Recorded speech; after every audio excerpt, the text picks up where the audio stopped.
Welcome to The Backlash, a weekly discussion about America's awakening. I am your host, Rebecca Hargraves, joined as always by Mr. Dave Riley. How are you doing, Dave? I'm doing great. How are you? I'm good. It's a beautiful Actually day. not. It's been crazy. Yeah, I'm not doing well either. I don't know why I said that. My kid cut her toe outside. I felt really bad. No. I was all thrown all over the place, and now we're here. So anyway. We're happy to be here. How are you, Cameron McGregor? Good evening to one and all.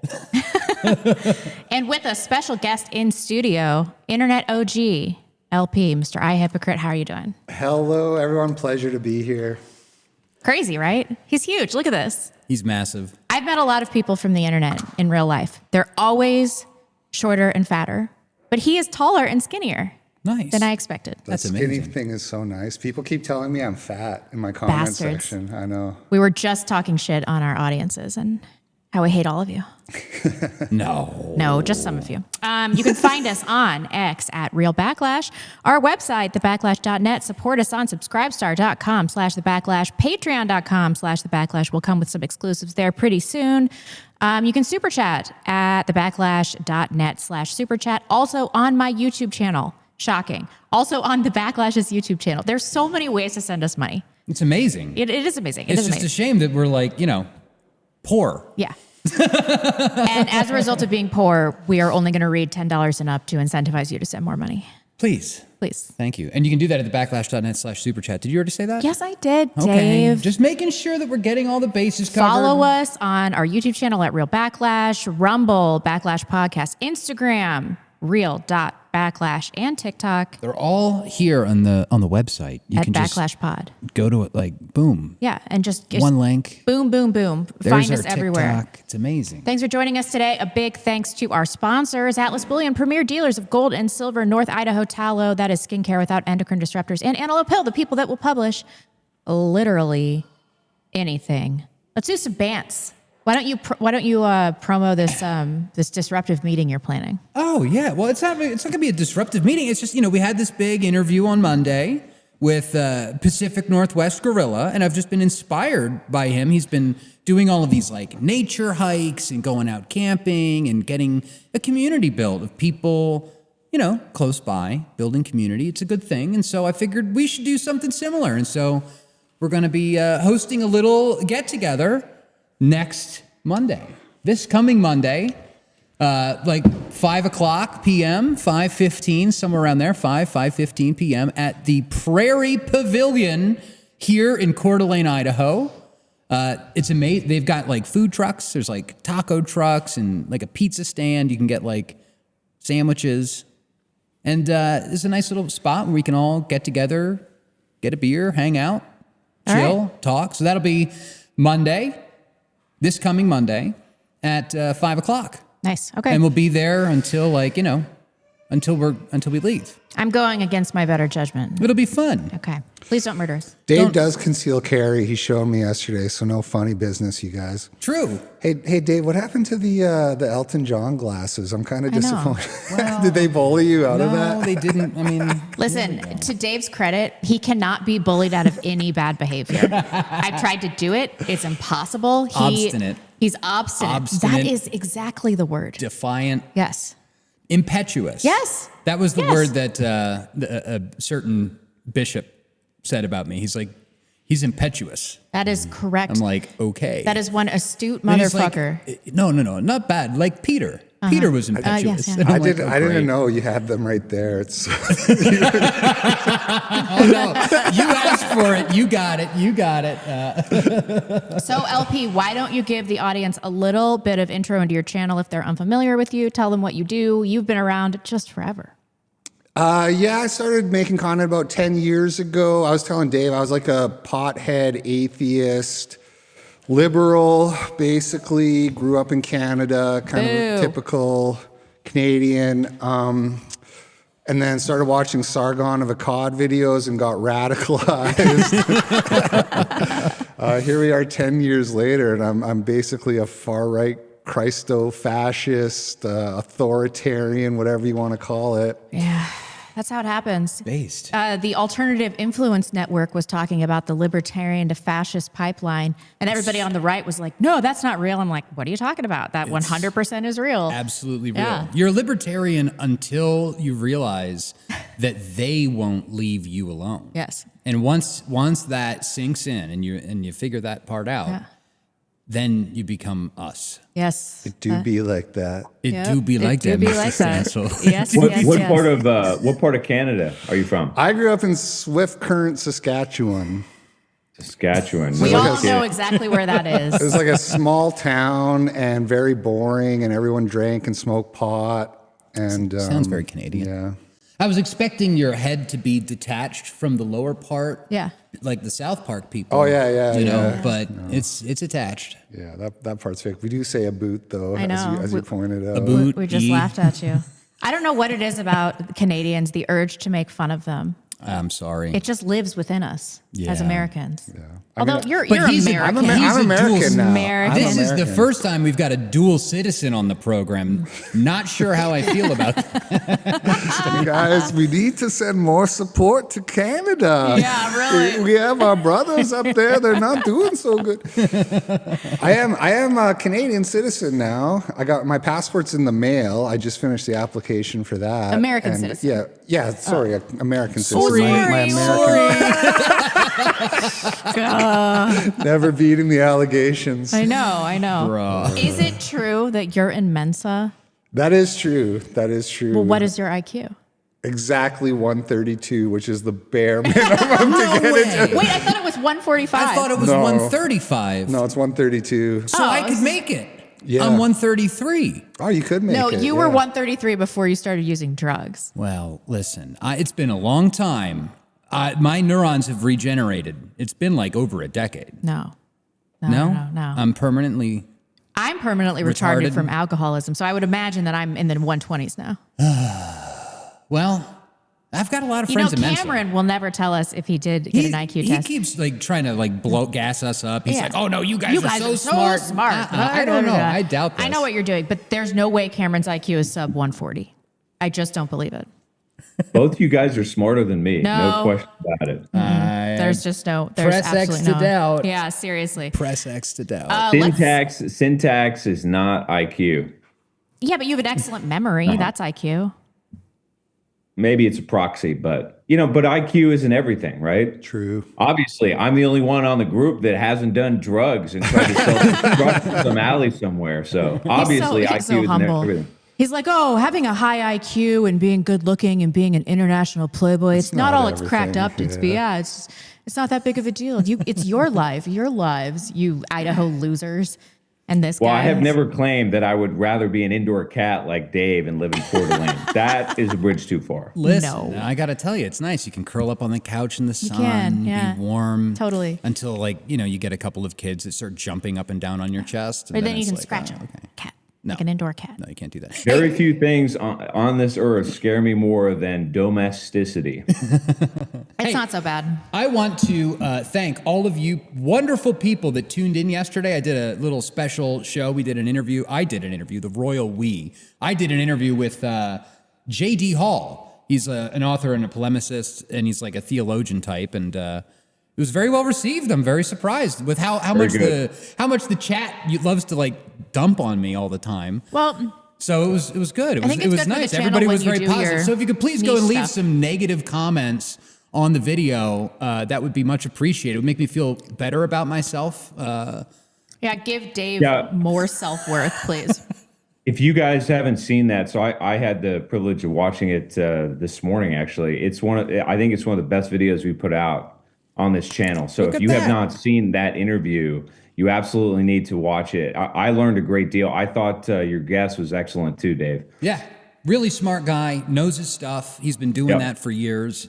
And it was great too, because it was, I'm Catholic, he was Protestant.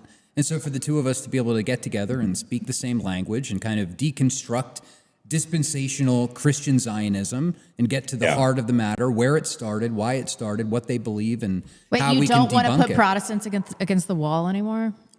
No, it's a gradual process, okay? We want the Christian evangelical Zionists to leave that and literally do anything else which is better than that. So if you want to go from evangelical Zionism to like being a Baptist, cool, that's fine. This works out much. Like, at least we can agree on like, hey, local issues are important. Like who's running for mayor, all these types of things, as opposed to like, if you don't support the ethno-state in Israel and you don't think that like the end times are right now, then you're an anti-Semite heretic, blah, blah, So, it's good. I want them to back away from the Zionism. You're a better person than I am. We got to do what we can with what we got. Wait, so you want to kill the Prots? Well, I mean, this is why women can't be in charge. If I were in charge, I'd be like, oh, you're Protestant, Jewish, a minority, any number of things. Hey, we gotta wait 10 minutes. We've got to be streaming for 10 minutes before we start going down this. You don't like Tears for Fears, face the wall. I would be killing people for arbitrary reasons. Would Tears for Fears or Depeche Mode be the litmus test? Fine. Okay. Yeah, whatever. Okay. That's fair. And if you don't, face the wall. Let's get on with the show, folks. Very important things to talk about tonight. We're going to be talking Matt Walsh v. Ben Shapiro, Ireland, DBT shutting down, Venezuela.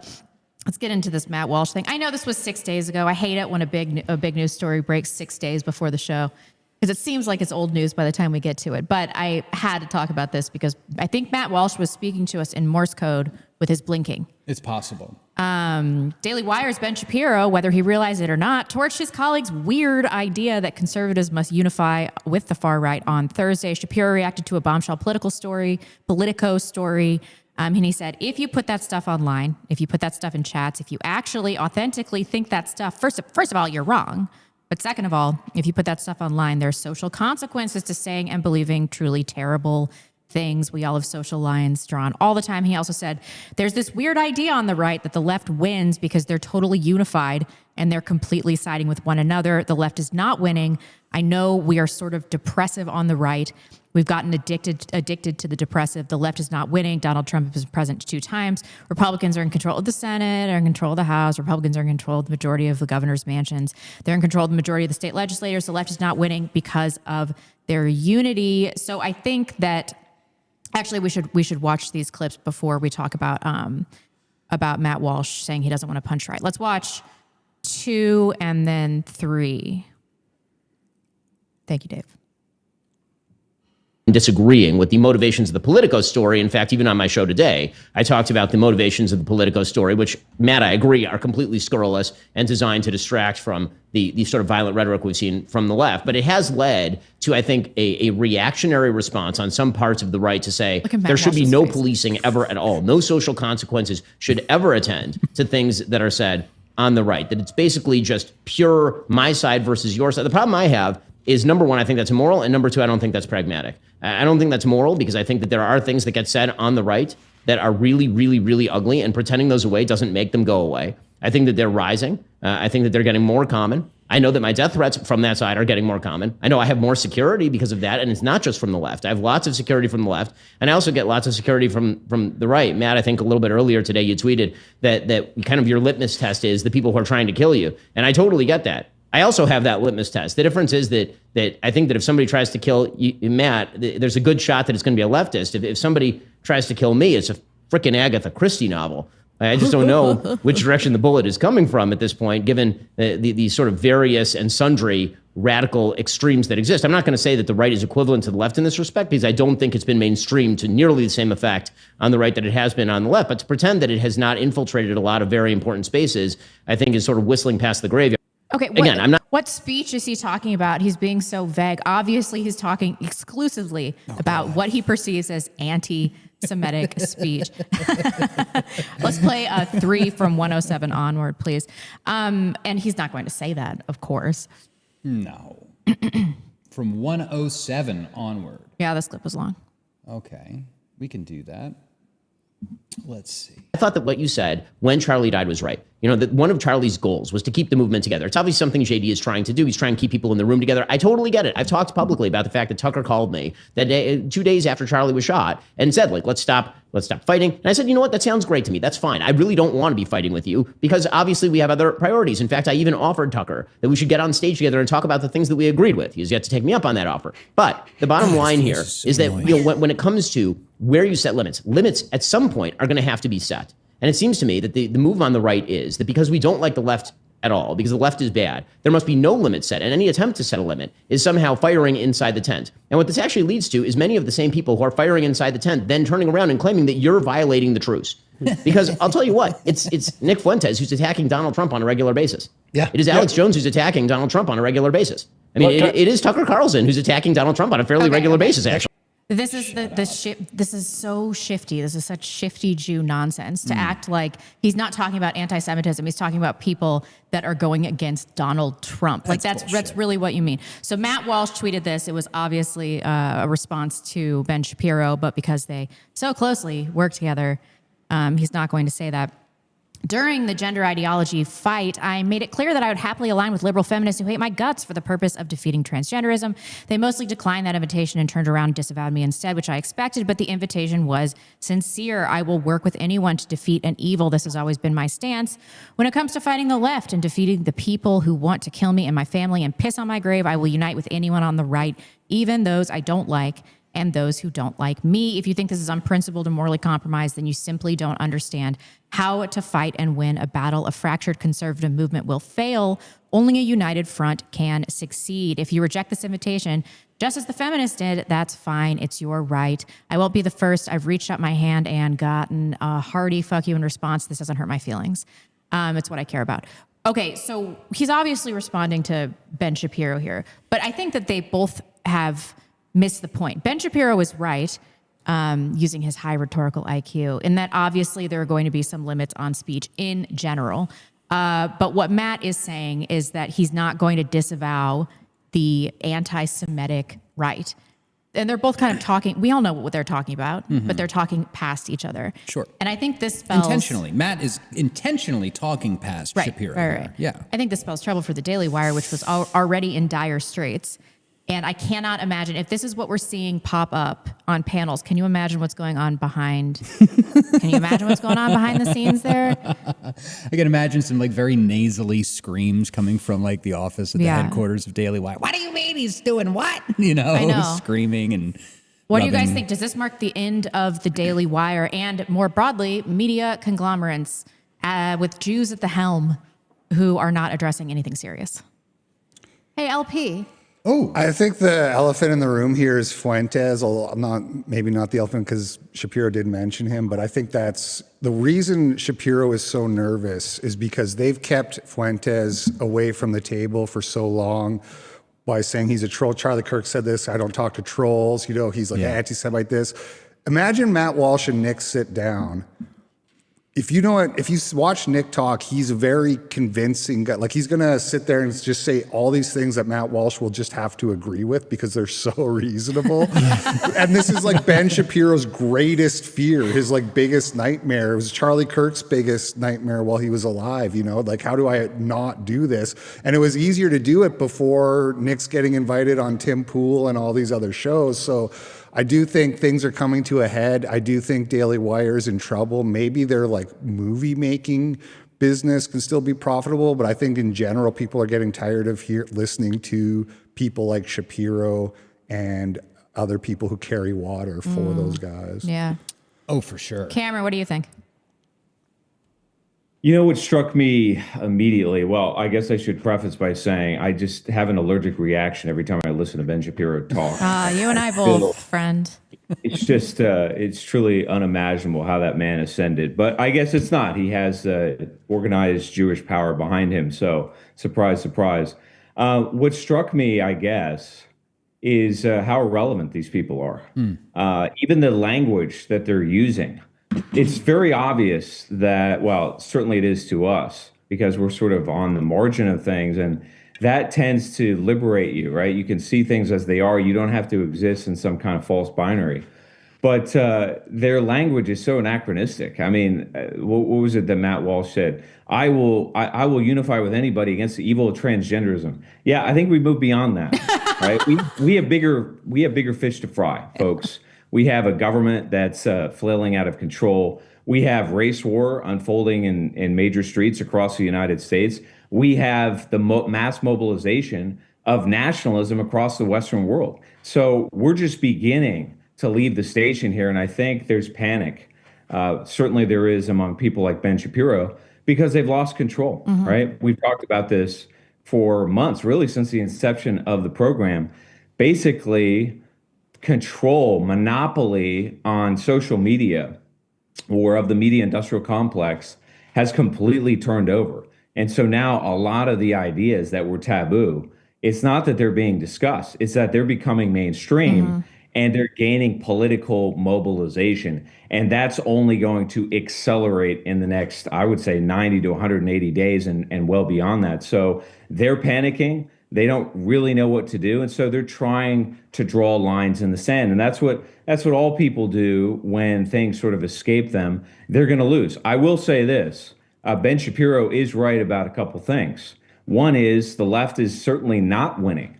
In many ways, they are self-destructive and they are self-immolating for reasons that we've talked about before. The second thing he's right about is that they were never unified. Right? This is another myth that people on the right, quote unquote, and both of you know, I don't like that term as it is. It doesn't really mean anything anymore. We are nationalists, right? We want to restore the national identity of white America as the true identity of the country. The rest of this is just a bunch of noise. But, you know, the bottom line is that the train has left the station. I think they're alarmed. They don't know what to do, and they're trying to stop it. It's too late. Yeah. And what do we even do with these people? Matt Walsh has spent so much time on the reservation. He's driven so many people into an ideological ditch that if he wants to come over to our side because of public pressures, I kind of feel like, fuck you, dude. Like, stay in your own lane. You did this to yourself. I mean, I would welcome him. I would welcome him with open arms. He can come on the Backlash. That's because you're the golden retriever of the dissident right. You're like, sure, I'll be friends with you. No, fuck that guy. I mean, I don't know. My friend enemy distinction or what, I don't know. It's just different. Like, I just, I try to align with people where I can. You go to army with the war that you got. Fuck. Scratch that. You go to war with the army you have, not the army you want, right? So that's kind of my mentality behind this thing of like, listen, if Matt Walsh and Tucker Carlson is who we got in the trenches with us, then all right, pass the ammunition, brother. But we know because of the way they behave that they're motivated by material endeavors. True. Yeah, and they're getting paid, and what am I supposed to do with somebody like that? Well, use them and then lose them. We can't do that though. They're going to get too much power within the movement. I don't want these people at the helm. I want the scrappy people that are poor, that have sacrificed a bunch to be in the movement. That's who I want at the helm. Like, we can't just let anybody in now. These people are fading away. I think the term I would use to describe them is irrelevant. Right? They just don't matter anymore. Look, we are in a state of becoming. Right? We do not really have a right wing per se in this country. It exists online. It's sort of amorphous. It congeals around the ideas that we talk about on this channel all the time, whether that's race realism or it's the JQ or it's the realization that democratic electoral politics is structurally broken. Those things are beginning to operationalize, but we haven't actually created a real movement yet. That being said, as I've talked about before, you're going to see a categorical shift in personality types. We're going to shift from pluralism, which is the paradigm we've been in since the 1960s, and the same paradigm that Matt Walsh and Ben Shapiro and all the rest of these people exist inside of. Even Tucker Carlson, to some degree, exists inside that paradigm. And we're going to shift, I think, like a light switch, into Puritanism. And that will make us more puritanical, right? So in this vein, I would suggest that Lenin's words bear repeating. A party must purge itself to strengthen itself. And so what we're doing now is we're basically urging people like Matt Walsh and Ben Shapiro and all the rest of these folks who were never really with us to begin with. Well, listen, though, at the same time, let's not forget how this whole conversation got started. And the conversation got started with a purge, right? And the purge was Jewish AJC activist Gavin Wax leaking these text messages of these young Republicans to damage their reputations, to ruin their ability to work in politics, and purging them from the party. We do, by the way, have some updates on this story because we did cover this a lot last week. And frankly, a lot of the stuff that I was talking about is now been accepted into the canon of this story. I was the first person to tweet about the fact that this was over petty beef between Gavin Wax and Peter Gunta because Donald Trump took a selfie picture with Gunta and didn't with Wax. And so we finally got some confirmations on this. This comes to us from AF Post. Wait, this was over a selfie? This was literally over a selfie. This was literally over a selfie. That's even worse. Yeah, and so there was the selfie issue, and then there was an issue of like there was some kind of appointment or something. That's what I heard. Within the New York State Republican Party, usually one of these young Republican clubs gets a seat on like the executive committee, and Peter Gunta took a run at one of these seats and kind of edged Gavin Wax out. And so this was all over petty beef. What a bunch of fags. And so let's see here. First of all, the first update on this story is that Gavin Wax has resigned from the New York Young Republican Club, and the New York Young Republican Club has they have released a statement saying that they, quote, empathize with the 10 members of the Restore YR chat whose reputations and careers were destroyed for private internal messages. And so, bye-bye Gavin. Now he needs to get fired from the State Department. By the way, he works under like Darren Beatty and is it Sarah Rogers, I think might be her name. So we still need to get some action over there. And, you know, the New York Young Republican Club has issued a statement condemning the leaked Telegram chats. And here it is. According to people close to the matter, Gavin Wax leaked the Young Republicans' Telegram messages to Politico in an effort to settle a personal score with former NYSYR President Peter Gunta. The grudge began after Wax felt Gunta had undermined him by taking a photo opportunity with Donald Trump at a Wildwood rally, an opportunity Wax believed was rightfully his. Unreal. So if you listen to the Backlash, I'm telling you, we've got the goods on all this shit. But now this has led to a second follow-up shot across the bow. My boy, my man, fucking, who is fucking with Paul Ingrassia? Have you guys seen these messages? Yeah. LP, have you? Yeah, briefly, kind of vaguely, yeah. Bro, this guy, he's my man. It was even tamer than the... way tamer. It was like nothing. So Paul Ingrassia, he is the White House liaison to the Department of Justice. And, you know, he said some pretty tame stuff like MLK Jr. was the 1960s George Floyd and his holiday should be ended and tossed into the seventh circle of hell where it belongs. Totally facts. He said, I do have a Nazi streak in me from time to time. I will admit it. A little spicy. Never trust a Chinaman or an Indian. Never. Yeah. And my favorite, I said we are making Kwanzaa illegal in the next Trump admin. That was the gist of my tweet. No Moulignan holidays. What is Moulignan? That's like an Italian slur. You don't know for what a black Moulignan people is? What is that? Oh, gee. Well, Moulignan, it's kind of derived from the word eggplant, but it's essentially... It's an Italian thing, It's the right? Italian version of the N-word. So no Moulignan holidays. By the way, Moulignan is now at the top of my racial slur rotation. It's a good one. It has surpassed the N-word and the K-word. It is now my favorite. The N-word. Are you allowed to say the short version? Mooly? Yeah. I like that. The M word. Why not? The M word. So we got Paul Ingrassia, who is getting taken out. He had a Senate confirmation hearing scheduled for tomorrow, and he has pulled out from it, saying that he doesn't have the support from the Republican Party to be confirmed. And this is because the Republican Party is controlled by Zionist Jews. Straight up. And something else about this situation that literally nobody else is going to cover, because I don't think anybody else knows this, but this is, I believe, a targeted attack against traditional Catholics. All the kids in the Young Republican group chat, were Catholics. Most of them were Catholic, specifically SSPX Catholics. and Paul Ingrassia, also an SSPX Catholic. This isn't about you, Dave. Oh, I'm just saying, like, it's getting a little weird that a bunch of people in my network are being targeted by Politico. I think that's fucked up. Yeah, because when you become anti-Semitic, you want to become Catholic. True. No, when I became Catholic, it made me anti-Semitic. The Good Friday liturgy. Oh, yeah. It brought me to tears. It We was can't beautiful. act like there's no crossover here. Now, I do have to take a brief 3-minute detour, if you guys are ready for this. Okay, We fine. have, this is now, let's see. We are now doing a brief interview with the Daily Beast.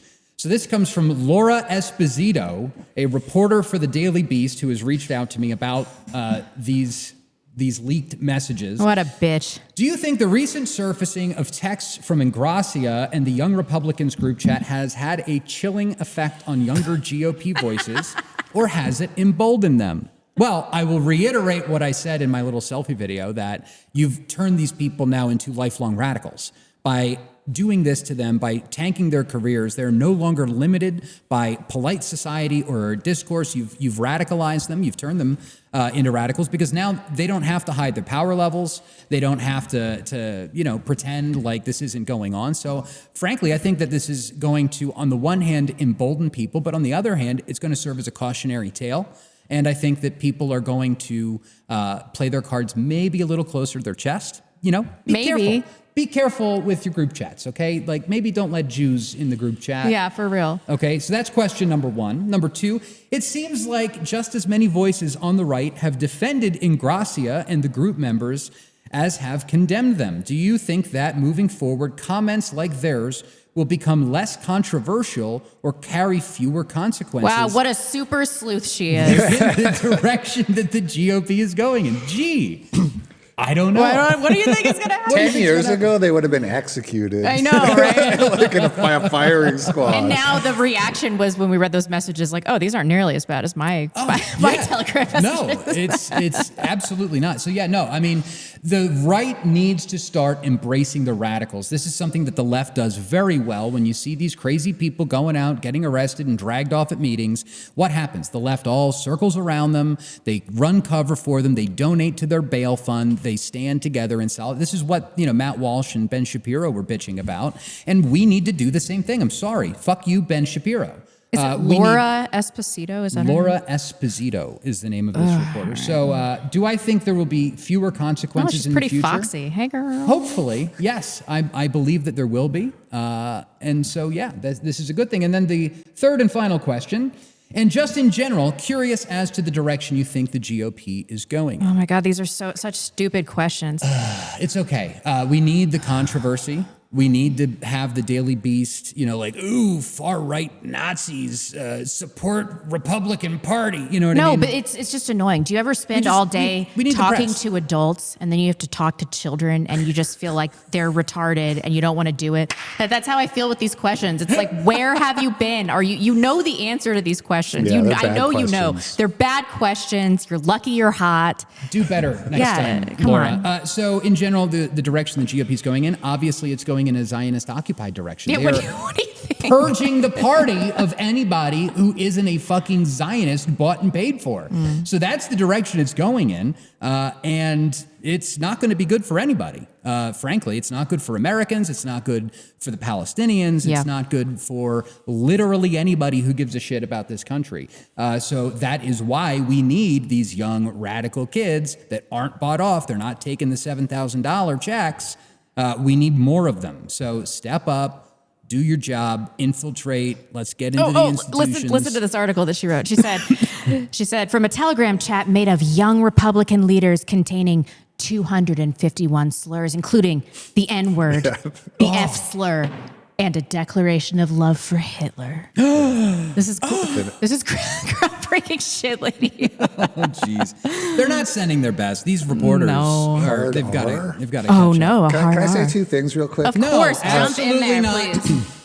The Gavin Wax, the Jewish guy, he wasn't in the group chat, from my understanding. He extorted somebody Oh, right, to get right, the yeah, leak. yeah. So Correct. The secret you can't homo, even, right? just keeping them out doesn't even necessarily protect you. It's really kind of telling how you almost can't say anything. Yeah. You know what I mean? Because there could be some Jew behind the scenes extorting one of your friends to get the leaks. Yeah. And by the way, that was Mike Bartels that got extorted. Yeah. And it's because he is a deeply closeted homosexual. Not anymore. Mr. Bartels, you're welcome. I freed you last week. I'm freeing you again today. You don't have to hide it anymore. Just go to confession, buddy. It's okay. Is that what you're calling outing everybody in front of thousands of people? What? You're free now. Yeah, well, no, I mean, there is a certain element. Like, I don't like the gay pride parades. I don't like the pride flags. But hey, look, if you're gay and you're hiding it, well, that means someone can like have power over you and wield that against you. So listen, if you're going to be a gay conservative at this point, just fucking own it. And then Were you going to say something about being a gay I was going to conservative? say, if your LP? ex has pictures of you in your underwear, just post them to Twitter, and then she can't blackmail you either. there you go. Inside JF joke. Yeah, right. The other thing I want to say is that I agree with Dave on Matt Walsh. I don't know. I have a soft spot for the guy, and I'm holding out hope that he's going to transform into like just Mecha Hitler 2.0.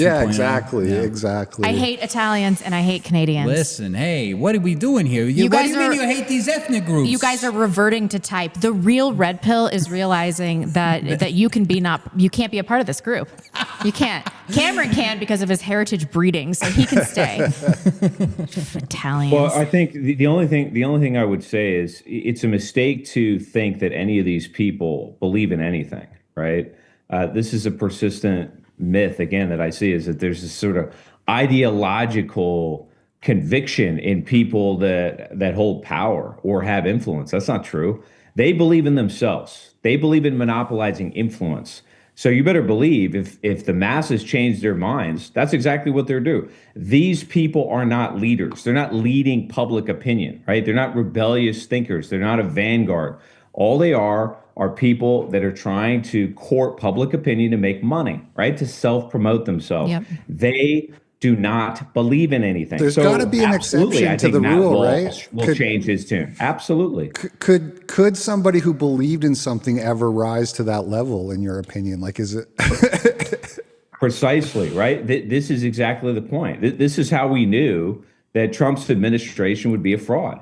Because if he were legitimate, he would never have been permitted to be president of the United States. He had to make moral concessions to get there all the way. And that tells you that the system is systemically broken, which means you need a new movement, means you need new parties, all of the things that we've talked about. That is exactly the right point.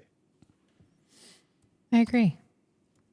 This feels like a natural opportunity to transition to the Ireland segment. It is. It's going from one ethnic group to another, one non-white ethnic group to another non-white ethnic group. Sorry, I'm just texting the word Moulignan to the YouTube chat because there's no motion. We got no motion over on the Backlash YouTube. There's I knew about Moulignan, though, from The Sopranos. Well, yeah. Do I have to mea culpa?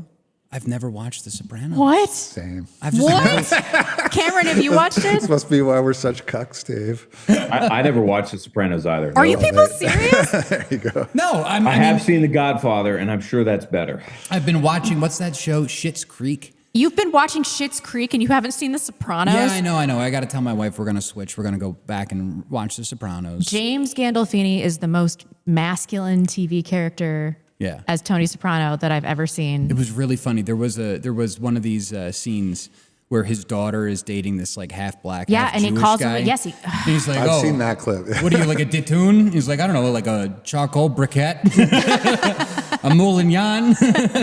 And he's like, what you're gonna do is pick up my daughter, take her back to school, and then say goodbye. Yeah. So anyway, you guys should watch it. Excellent show. Excellent show. Oh, but yeah, man. we got no motion on the group chat. You send in your super chats, by the way. If you have any special questions for Hypocrite, send them in. To talk about. We'll talk about all of your questions and answers. And it'll be good. Can you pull up number 5? Yes, Man, have you guys all been following this Ireland story? This is just, it is, I know that's based on something that was horrible and tragic, but I'm feeling better about the state of the world with the responses that are happening to this. So the Irish are reverting to type. They are reverting in the best way possible.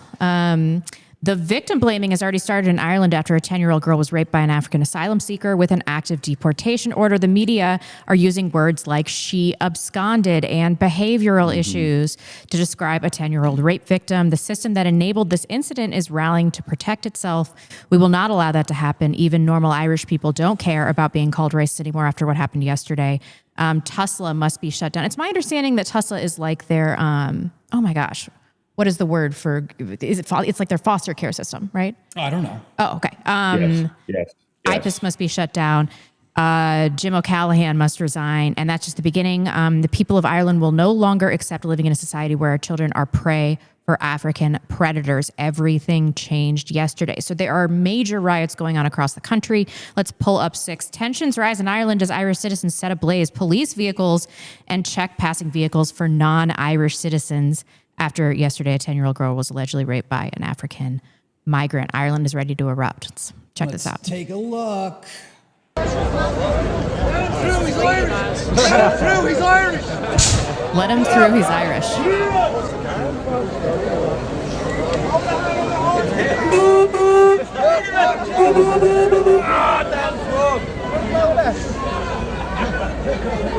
So what do you think? Do you think they're pulling out non-Irish citizens and just like beating their asses? See, we're going to get into this. We had an argument earlier today in our pre-show meeting. Said, let him through, he's Irish.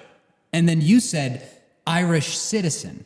Okay, well, Indians can be Irish citizens. As we know from E. Michael Jones, the black sub-Saharan Africans, according to him, can be Irish. Semantics. Every single It's one of not you. semantic. Yes, it is. They're not white. They're Irish. Every single one of you knows that I'm talking about white Irish. The Irish are Irish. Yeah, I get it. They're I Irish. understand. It's a They're white just movement. Irish. Oh, come on. They don't have to be white. See, in America, we have a melting pot, which is not a good thing. It's not a good thing. Okay, I'm not in favor of the melting pot. Israel Zangwill can go fuck himself. He's dead. I hope he's rolling over in his grave right now. The point is, in America, we got white people and black people and brown people. In Ireland, there are Irish people and non-Irish people. That's it. There's no white distinction that's necessary. Because they're Irish. there are Just black... like in Germany. There are Germans in Germany, France for the French, Germany for the German, Ireland for the Irish. It's Impertinent. It's very simple. Impertinent. I think I just quoted Hitler. No, we have a problem now because they're deeply integrated non-white Irish citizens. Those people are not Irish. If you have to be white to be Irish, there are distinctions to be made here. Okay, a non-white Irish citizen, I will grant you that is a category of reality and not just a category of the mind. Thank you. Okay. EMJ has taught you well.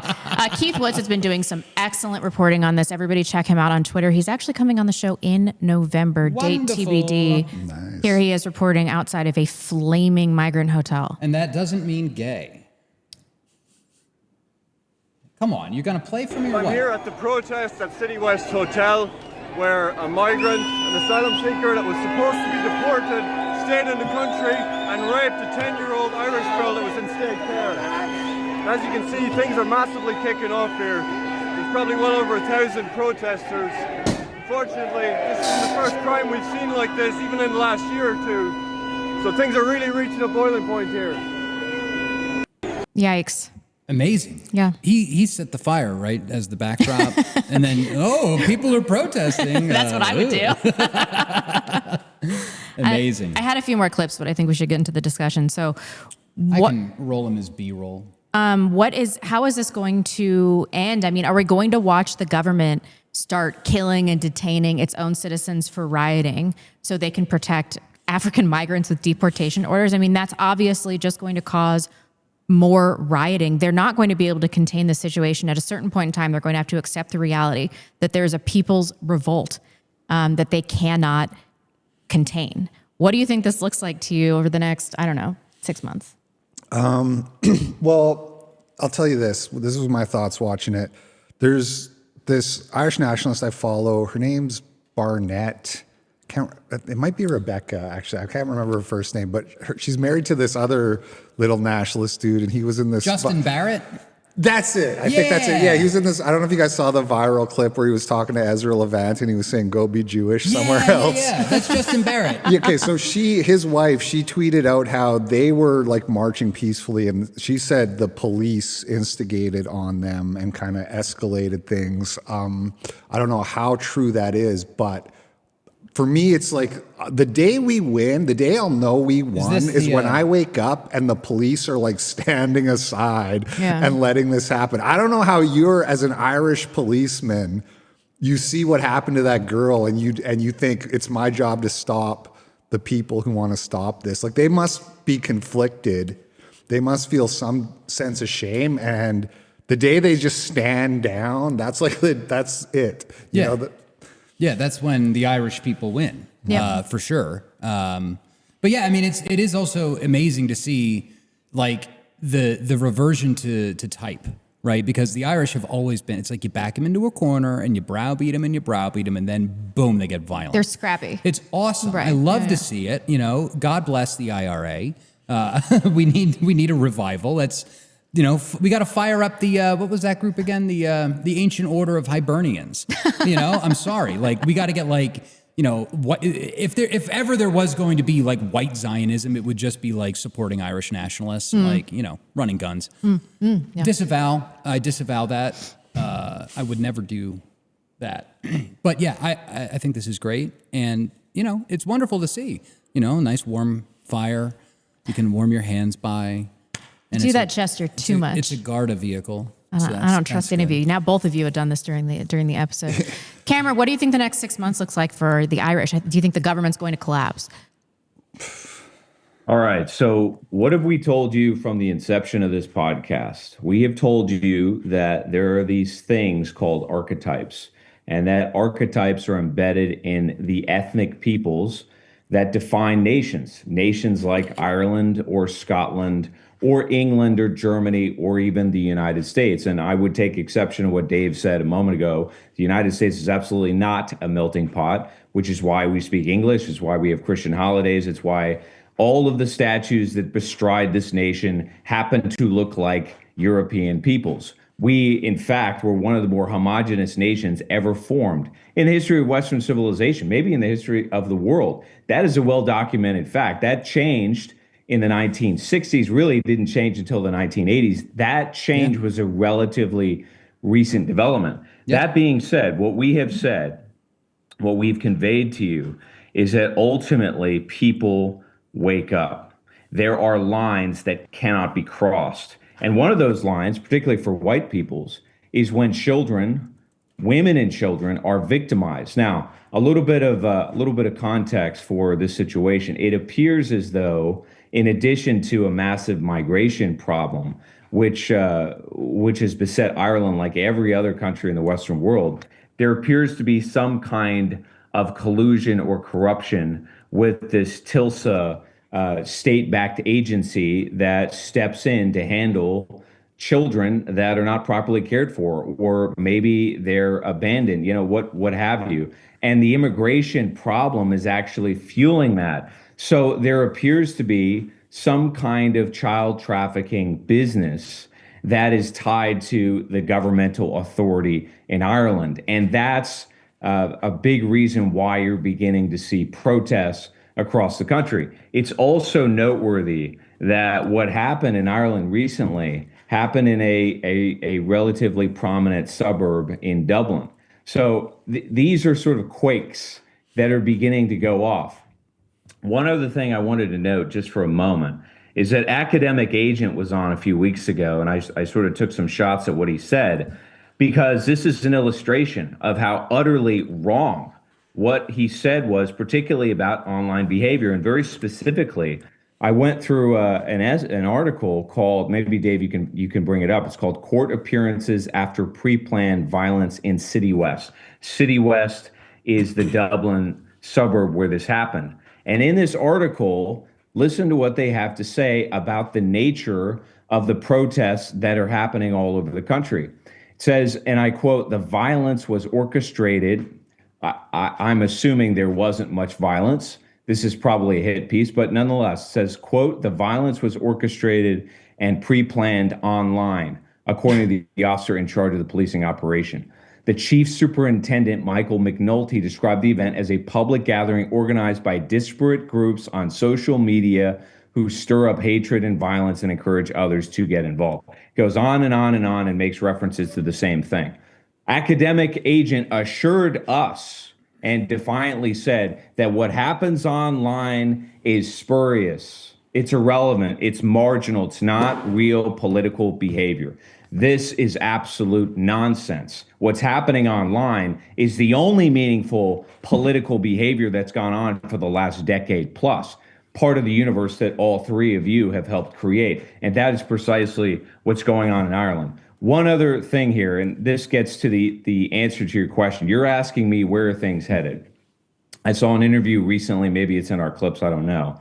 But it was with three Irishmen talking about political affairs on the Eddie Dobbs channel. By the way, if you want to know about Irish politics and find out what's going on over there, you need to follow Eddie Dobbs on YouTube. Just go on YouTube, Google his name, Eddie Dobbs, and you'll find, I think it's called Crosstalk or Crosspoint, something like that. Look him up, and you can follow Irish politics more closely.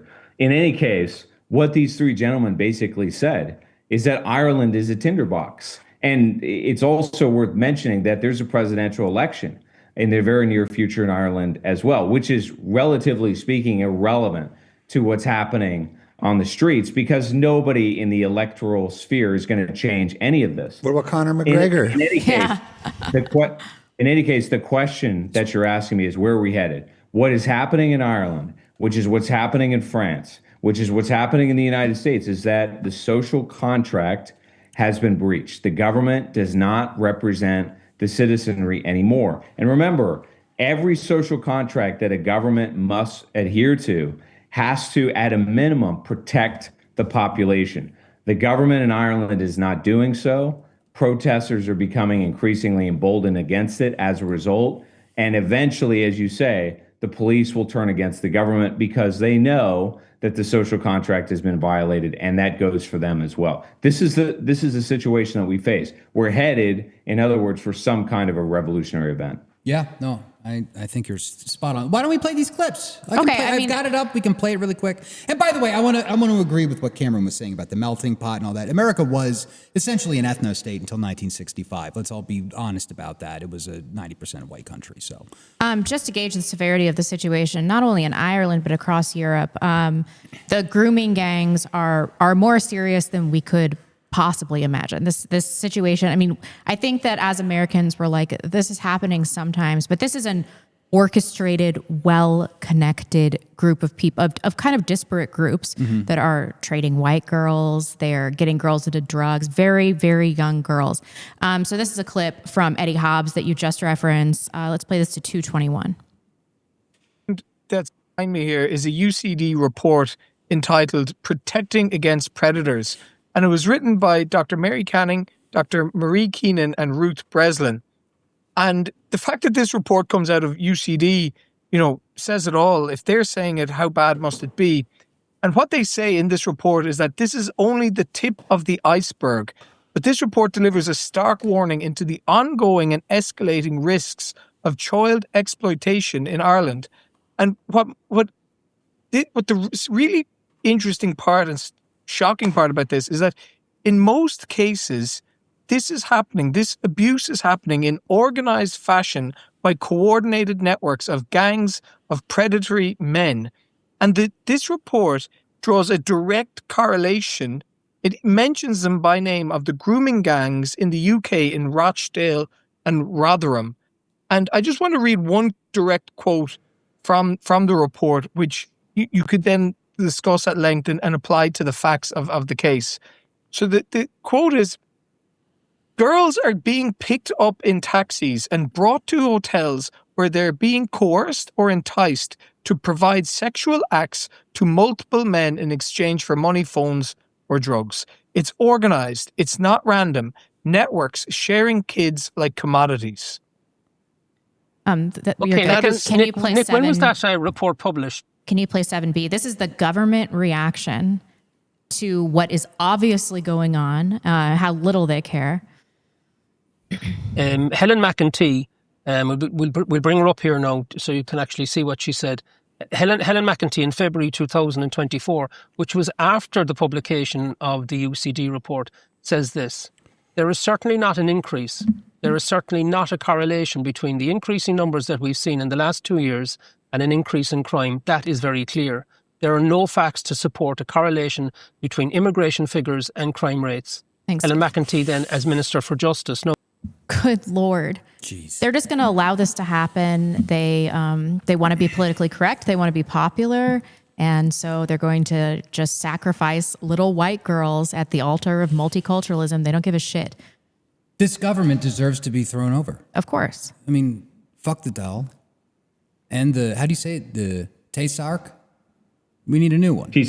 Yeah, TSOC. TSOC. Thank you. I'm the Prime Minister working on it. And incidentally, the Prime Minister of Ireland, Michael, I think it's Michael Martin is his name.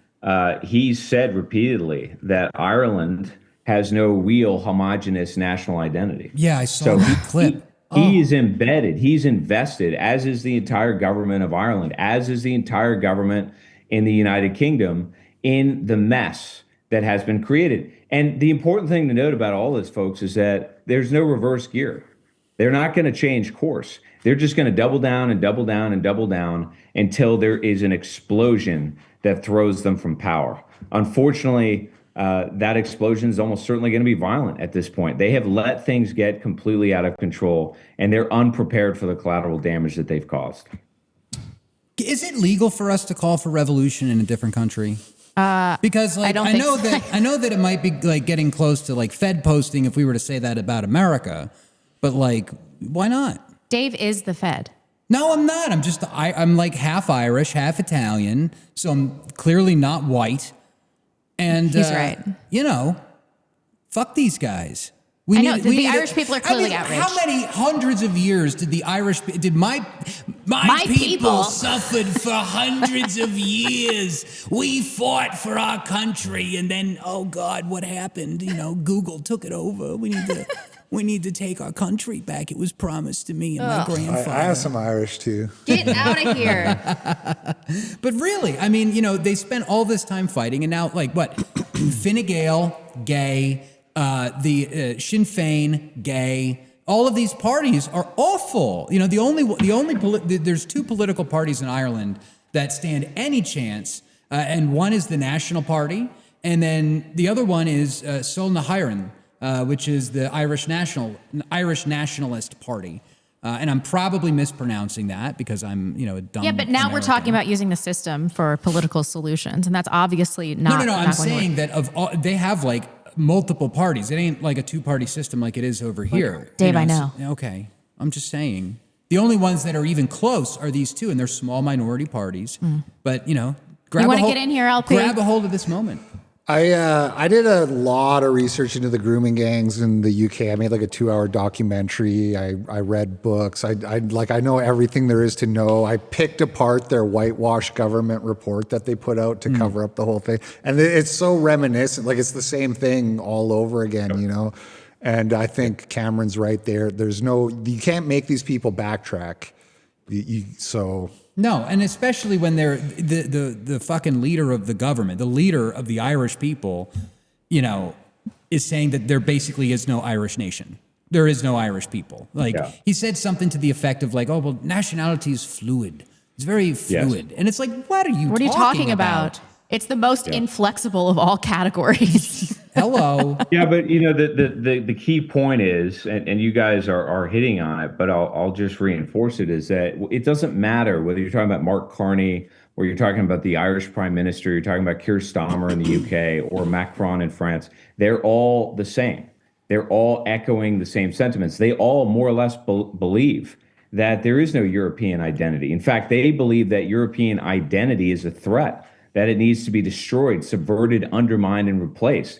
That's why they're supporting the mass immigration that they are. The difference, though, is that none of these people understand the delicacy, the legitimacy of the state. If you lose legitimate authority, and this is a subject we've talked about at length, but I'm not sure it fully registers because in the United States and I think Canada as well, we're relatively young countries. We haven't had long bouts of time where the rule of law has been suspended or didn't exist outside of the frontier. The frontier in American history was relatively lawless for a long time. That is absolutely the case. But outside of that experience, we don't really know what it's like. And the beginnings of that occur when legitimate authority is compromised.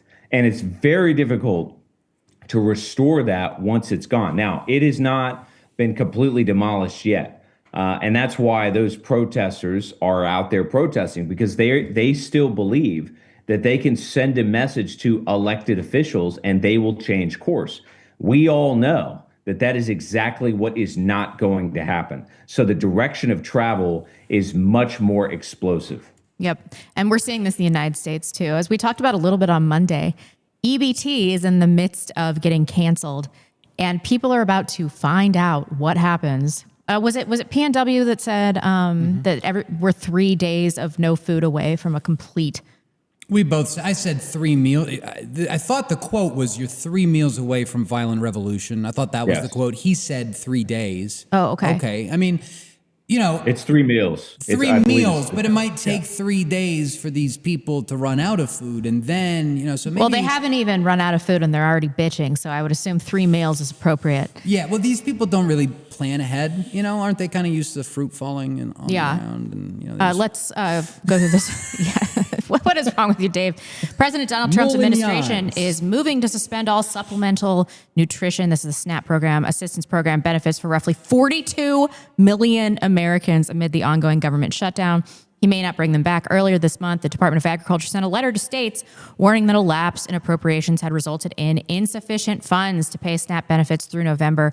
Over the weekend, states began to issue warnings to their most vulnerable residents that benefits would be suspended even sooner. Let's see what's going to happen. The black people are telling us. Let's pull up clip 9. Finna get hectic. Was this the one? That's the David one. Santa Clara Nope. It's the previous one. All right, hold David on. Santa Clara, that's my boy.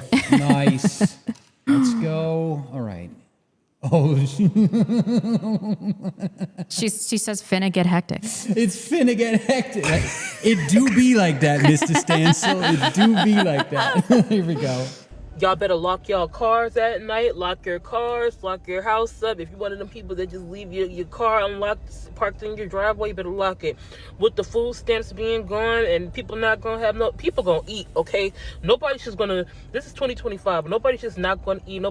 Food stamps. I'm telling you right now. Even with the government shutdown and the food stamps and stuff being gone for next month, and it's gonna affect everybody. There's about to be a lot of stuff going on, okay? I'm not even going to talk about it too much because, hey, you know what's about to happen. Lock your cars. Lock them. Precious over here. She could skip like months of meals. She'd be fine. What does it being 2025 and hunger have anything to do with one another? People don't go hungry in 2025. If this happened in the 7th century, I'm sorry, there would still be riots. I know. Like, what are you talking about? Let's play 10. Hold on a second. I also want to point out, because my wife and I were like looking, we were talking about this EBT thing, right? And so she was showing me this video of a black woman. Honey, if you're listening, please text me the video of the black lady making her coffee.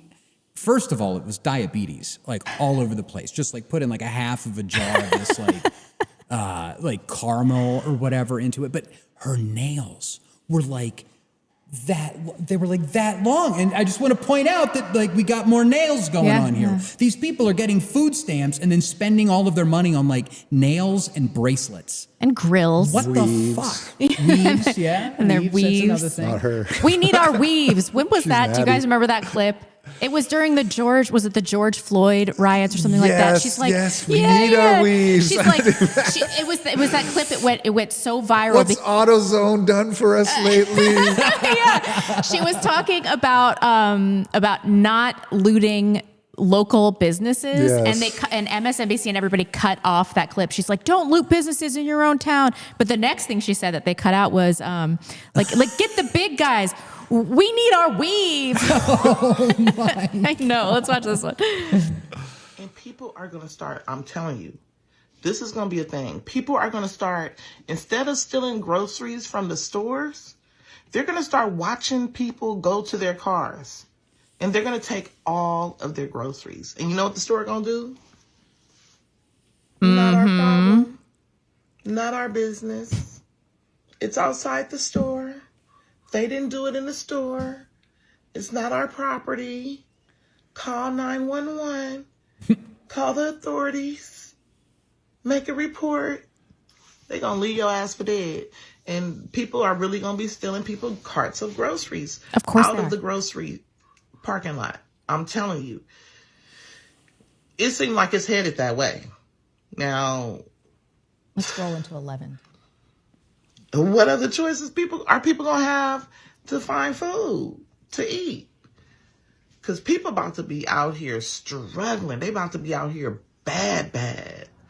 All right, enough of that. I was just going to say, like, that was not where my mind went first. Like, they're going to kill you. My thought was like, my thought was, well, you know what they're going to do? They're going to start robbing Nike stores. Yeah, really. That was the first place where my brain went. We need shoes. If we can't get food, we're taking the shoes. We need shoes. Let's play 11 too before we talk about it. That's really plausible. I can see that. He's all happening. serious over here. Like, yeah, that is what's going to happen. Yeah. Jeez, let's see what this is now. They stopped my food stamps. Yeah. Hold on. Sorry, what were you saying?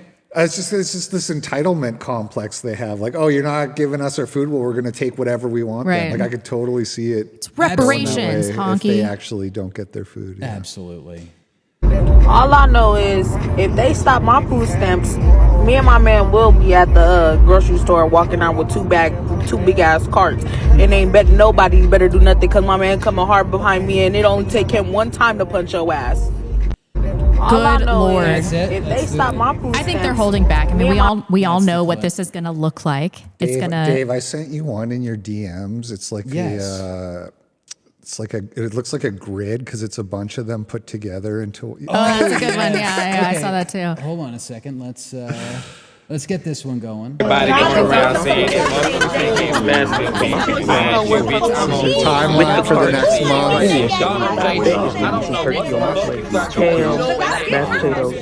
month. Bruh. Dude. That is so real. Whoever made that, they were so real for that. It's true. I know that we all think this is funny, but if they're not able to reinvigorate SNAP, which they probably shouldn't because this needs to happen at some point, the level of violence that we saw from the Summer of Love is going to look adorable compared to what we are up against. And black people are going to come into white towns and we're all going to have to defend ourselves. I mean, that's what this looks like. I guess my question is this going to wake people up, or are people going to continue to have normalcy biases? We're all getting robbed by black people for basic necessities. Let's go to Cameron. So this is an interesting conundrum, in part because I would say race realism over the last 10 years or so, which has obviously gained ascendancy as we're discussing it plainly on this show, has focused primarily on criminality, less so on the economic disparities that have actually bedeviled the black community from the inception of the republic, right? There is this notion, there is this myth that when the civil rights era kicked off, that we deployed a package of reforms that basically integrated blacks into society. That never really happened. What actually happened is that we created massive redistribution networks that kept these people afloat for a long time. And to illustrate exactly how big the disparity is, this is going to blow your minds. There was a report that came out in 2015. Dave, you could probably bring it up. It was called The Color of Wealth. The Color of Wealth, 2015. It was published by the Federal Reserve Bank of Boston. They found that the median net worth for U.S.-born black households in the Boston area was $8. $8. $8. Okay. Now, I would suggest to all of you that is a representative sample. Okay. That actually speaking, blacks across the United States, with the exception of some small semblance of a black middle class, which does exist, is incredibly poor, and always has been, as I said. So that begs the question, if that's the case, how have we averted the sort of social consequences of this disparity? Well, the answer is what you saw in those video clips. We have deployed food stamps, welfare, health care, all manner of services that have been provided by the state and financed to some extent by white taxpayers, okay? Although bear in mind that we were never really able to fund it. We had to borrow, right, to make up the difference. Well, now we're running out of money. This is the second longest government shutdown in the history of the United States. Government shutdowns since the 1960s, I think there's like almost 80 of them, have almost uniformly been passed, right? Meaning debt has accumulated to the high heavens and nothing has been done about it. And now we have a debt crisis. That debt crisis means that whether Congress gets its acts together or not is kind of irrelevant. And going forward, increasingly, it will be irrelevant. And the bond markets, the animal spirits, will not bail us out. That means food stamps will get cut, housing vouchers will get cut, electricity vouchers, all manner of services will get cut and probably get cut aggressively in a short period of time. That means social cohesion will be tested. So get ready, folks, because that's where we're headed. I'm telling you, if you aren't hitting the range, I don't know what to come tell on, ya, Dave. but You're such a fart sniffer. we gotta get as much out of these clips as humanly possible. Dave was so proud of himself. He's looking through these. He's like, I look so cool. I look so cool in those clips. Cool. Dude, you know, I once had a live stream taken down from YouTube just because I played a video of a guy shooting guns. You got to be a little. They don't whatever. like that You got to on your disguise it a little more than Yeah, that. you got to put the music on. Yeah. Yeah. Okay. Yeah, you guys thought the No Kings was bad? Wait till you see the No Kangs protest. Oh, what are we going to do? I mean, I have a feeling that they're going to refinance SNAP before things get too real. Maybe. I don't know. Cameron, by the way, you've been gone. When did the government shutdown start? 3 weeks ago? 3 weeks ago. I don't know if I don't know if we've really had a discussion with Cam about this. There's apparently some statute that says if you're going to lay off a government employee in D.C., you got to give them 2 months' notice. And so there was some discussion of the trusting the plan that the government shutdown is designed to last 61 days, and then they'll reopen it so that they can cut a bunch of federal employees. Have you heard anything about that? They do. So they do have they do have procedures that are built in to keep the government afloat. One is that essential personnel stay on. That distinction, I think, goes back to the Carter administration. So you have essential government employees and inessentials. So the inessentials can sort of fall off, but the essentials will stay. And then you get what are called, I think they're called extraordinary measures. And the extraordinary measures are deployed by the Treasury Department, and they have a checking account at the Fed. And they basically run down that checking account to continue to pay government debt. Couple things on the debt ceiling itself. What is the debt ceiling? The debt ceiling goes back to World War I. And the reason it exists is originally the Constitution defined Congress as the governing body that disperses funds, right? That changed in World War I because it was just not administratively fluid to deploy funding during wartime. Unfortunately, that never changed back. So what the Congress did is they created this debt ceiling, which was sort of a means to check the Treasury Department and the executive branch in terms of their spending, right? To sort of govern how much they were spending. Well, as I said, the debt ceiling has been breached like 75, 80 times in the last 100 years or so. So it hasn't worked at all. And the Treasury General account is draining, right? Because we just don't have that much cash on hand anymore. So this could be the makings of a real crisis. Now, I think most of us agree that this is political theater. And as Rebecca said, they'll probably pull back from the brink. But that's not really the point. The point is that we're going broke. The point is that the political dysfunction is creating doubt in the minds of our creditors. And the ratings agencies, Moody's, for example, they've all downgraded the United States debt in the last 10 years. I think Moody's recently downgraded our debt last summer, something of that nature. So in other words, this is eroding confidence. This is destroying the credit worthiness of the government. And at this stage, because we've done it so often, my guess is that nobody in Congress cares. They probably don't think twice about it, but it is eventually going to come to count. And you're going to see people have their benefits cut, and probably cut pretty aggressively, very fast. That will lead to something like Greece in 2011. If you go back to the pigs crisis, you had Greeks that lost their pensions overnight, and so they violently rioted. I think you could see that on a much larger scale in urban communities across the United States where Black populations are poor. As I said, they are poor. $8 per capita household. Jeez. Right? That's not an individual. $8. And that was compared to, I think it was $250,000 per household in Boston for white families. That's unbelievable. We're looking at the chart now, and so this is the chart has dark blue, light blue. Dark blue is total assets. Light blue is net worth. So for whites in Boston, it was about $250,000. For Black people, it was $700 of total assets, $8 net worth.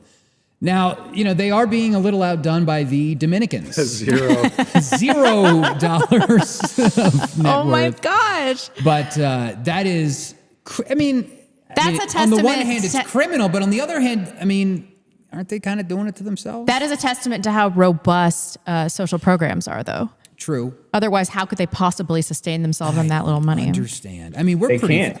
Right. That's right. They can't. And remember that illegal immigrants are benefiting from the same largesse, right? Again, there's a myth that there's a net benefit to having all this cheap labor. The cheap labor often doesn't come with employer-backed health care. So who pays for their health care? What about the education of their children? We finance all of this. Yeah. So basically what you have is a multiracial welfare state in which the largesse of the tax revenue, the productivity of the white population has been siphoned off to keep these people afloat for a long, long time. There never was any real integration, right? It was always some kind of a collective investment scheme. Now the debts are too great and the economy's not strong. It's also headed it's also worth mentioning a massive that tribalistic, I guess a tribal explosion in a competition for resources. That's where we're headed.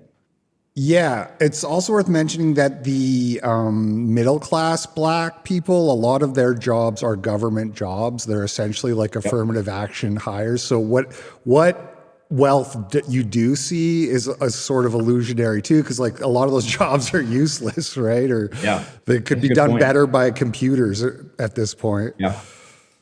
Yeah, we are headed for some serious. And by the way, that does lead us to that's a nice spot for me to put a little plug in to ODGG Supply, who is a new advert, of course, going with the Planet of the Apes on their fucking website. Holy shit.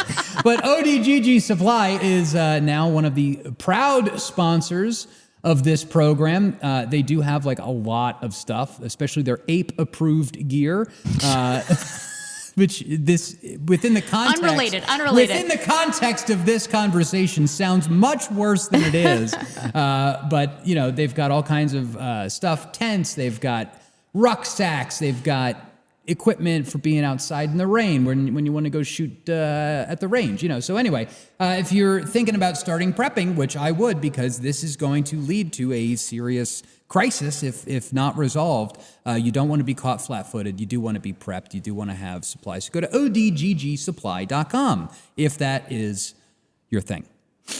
I think that was a good plug, wasn't it? I think that shoehorned in fairly seamlessly. Yeah. We should talk about how seamless it was to make it more seamless. I'm just saying.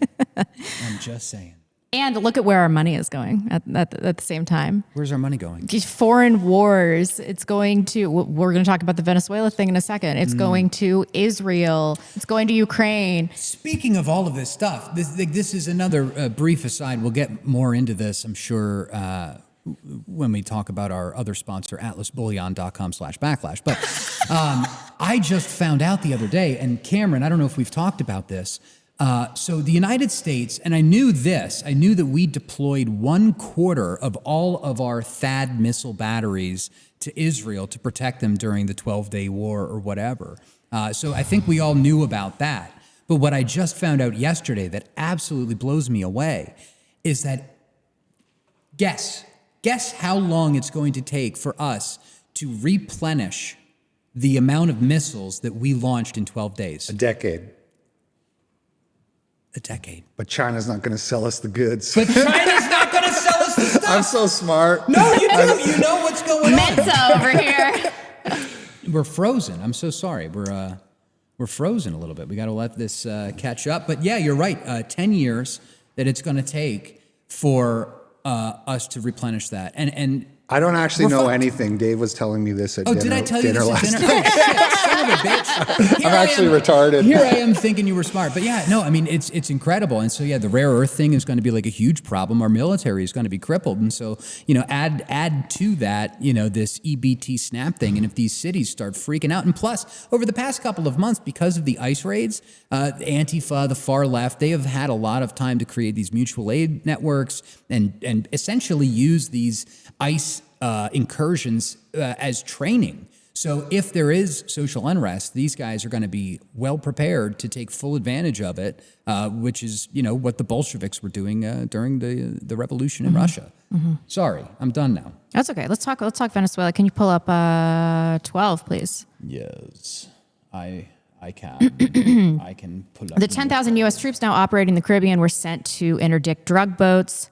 But Venezuelan President Maduro's September 30th state of external emergency fundamentally changed what they're facing: a military on full wartime alert, equipped with Russian air defenses and anti-ship missiles, backed by what Maduro claims is a militia of over 8 million members, number disputed.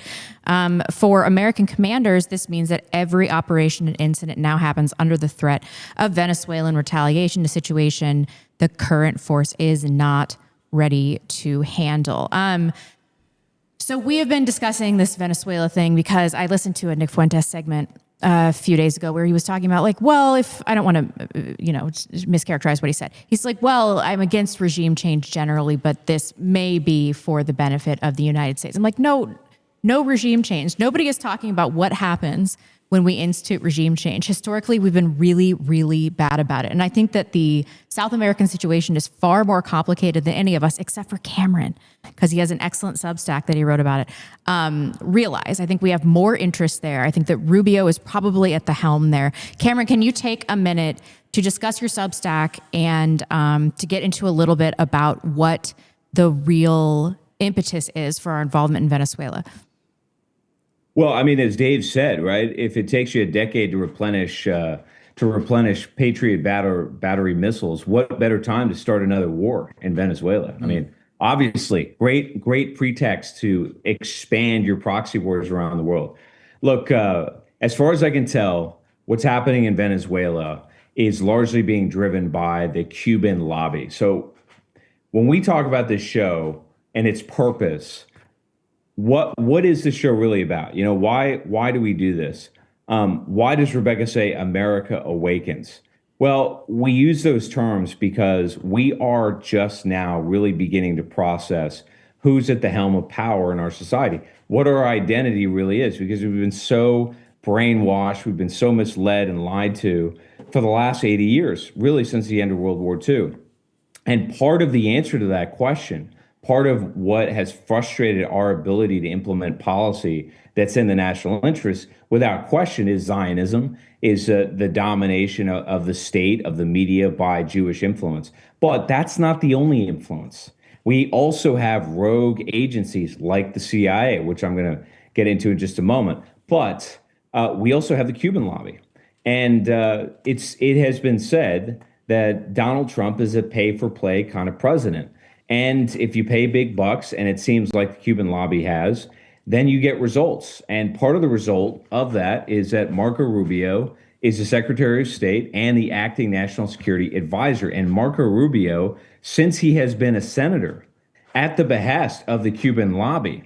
And Rubio supposedly has somewhat of an untoward background as well. If you follow Max Blumenthal, he was known back in the day as Narco Rubio. I'll let you make of that what you will.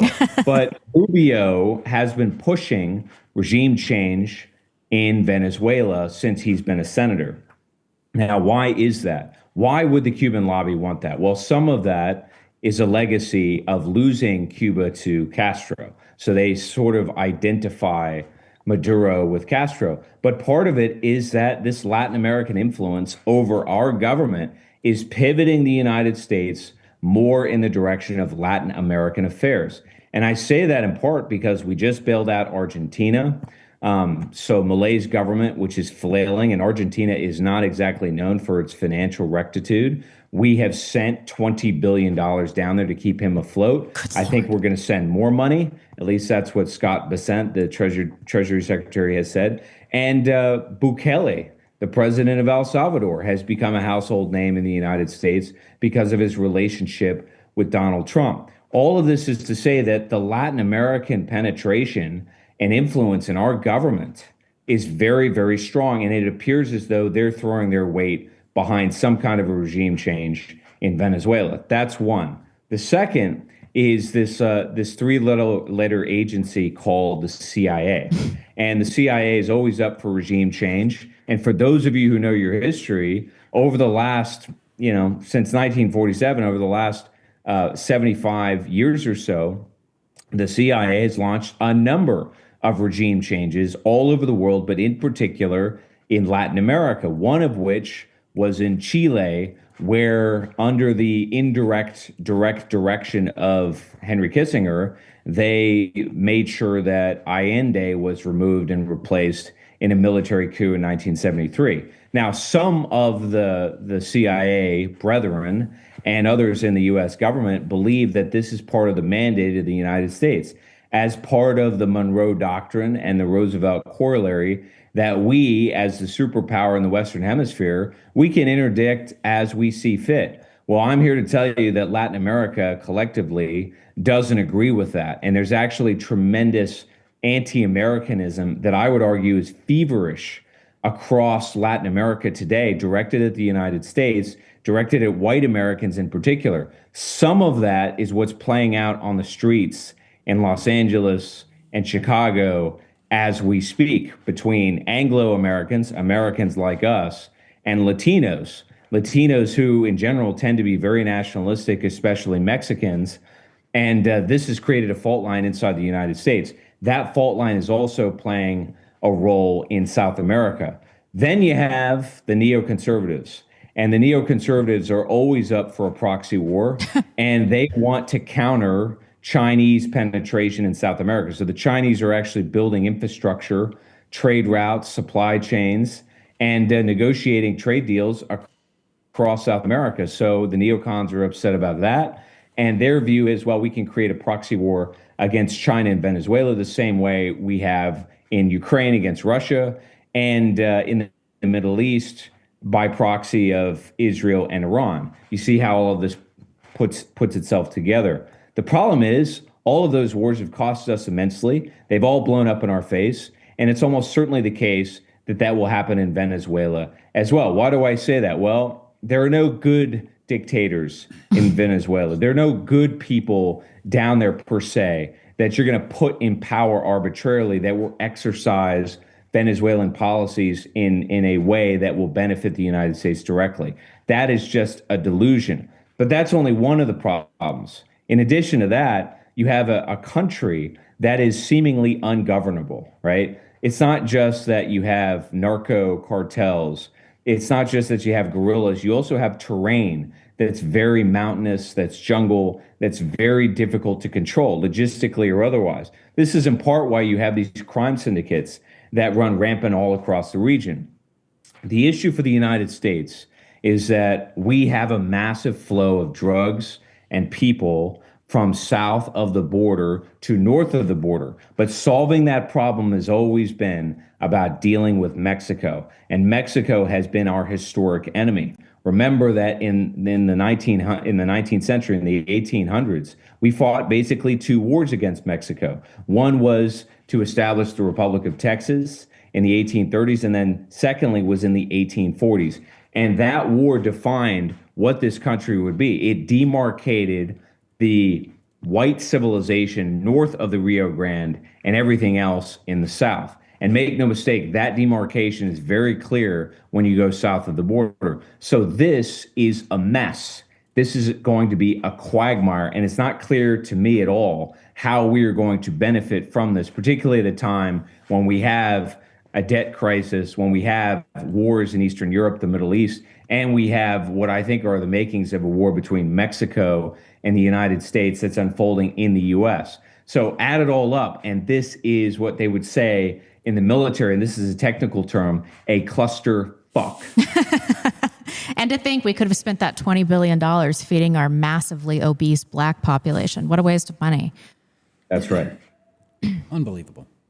Can you pull up 13 just so I can... There's also, I wanted to add, there's also this kind of other... This guy. Well, there's just something else that can be said and added that adds some context to this whole thing, and that is that Nicolas Maduro is anti-Zionist. Yeah. Hardcore.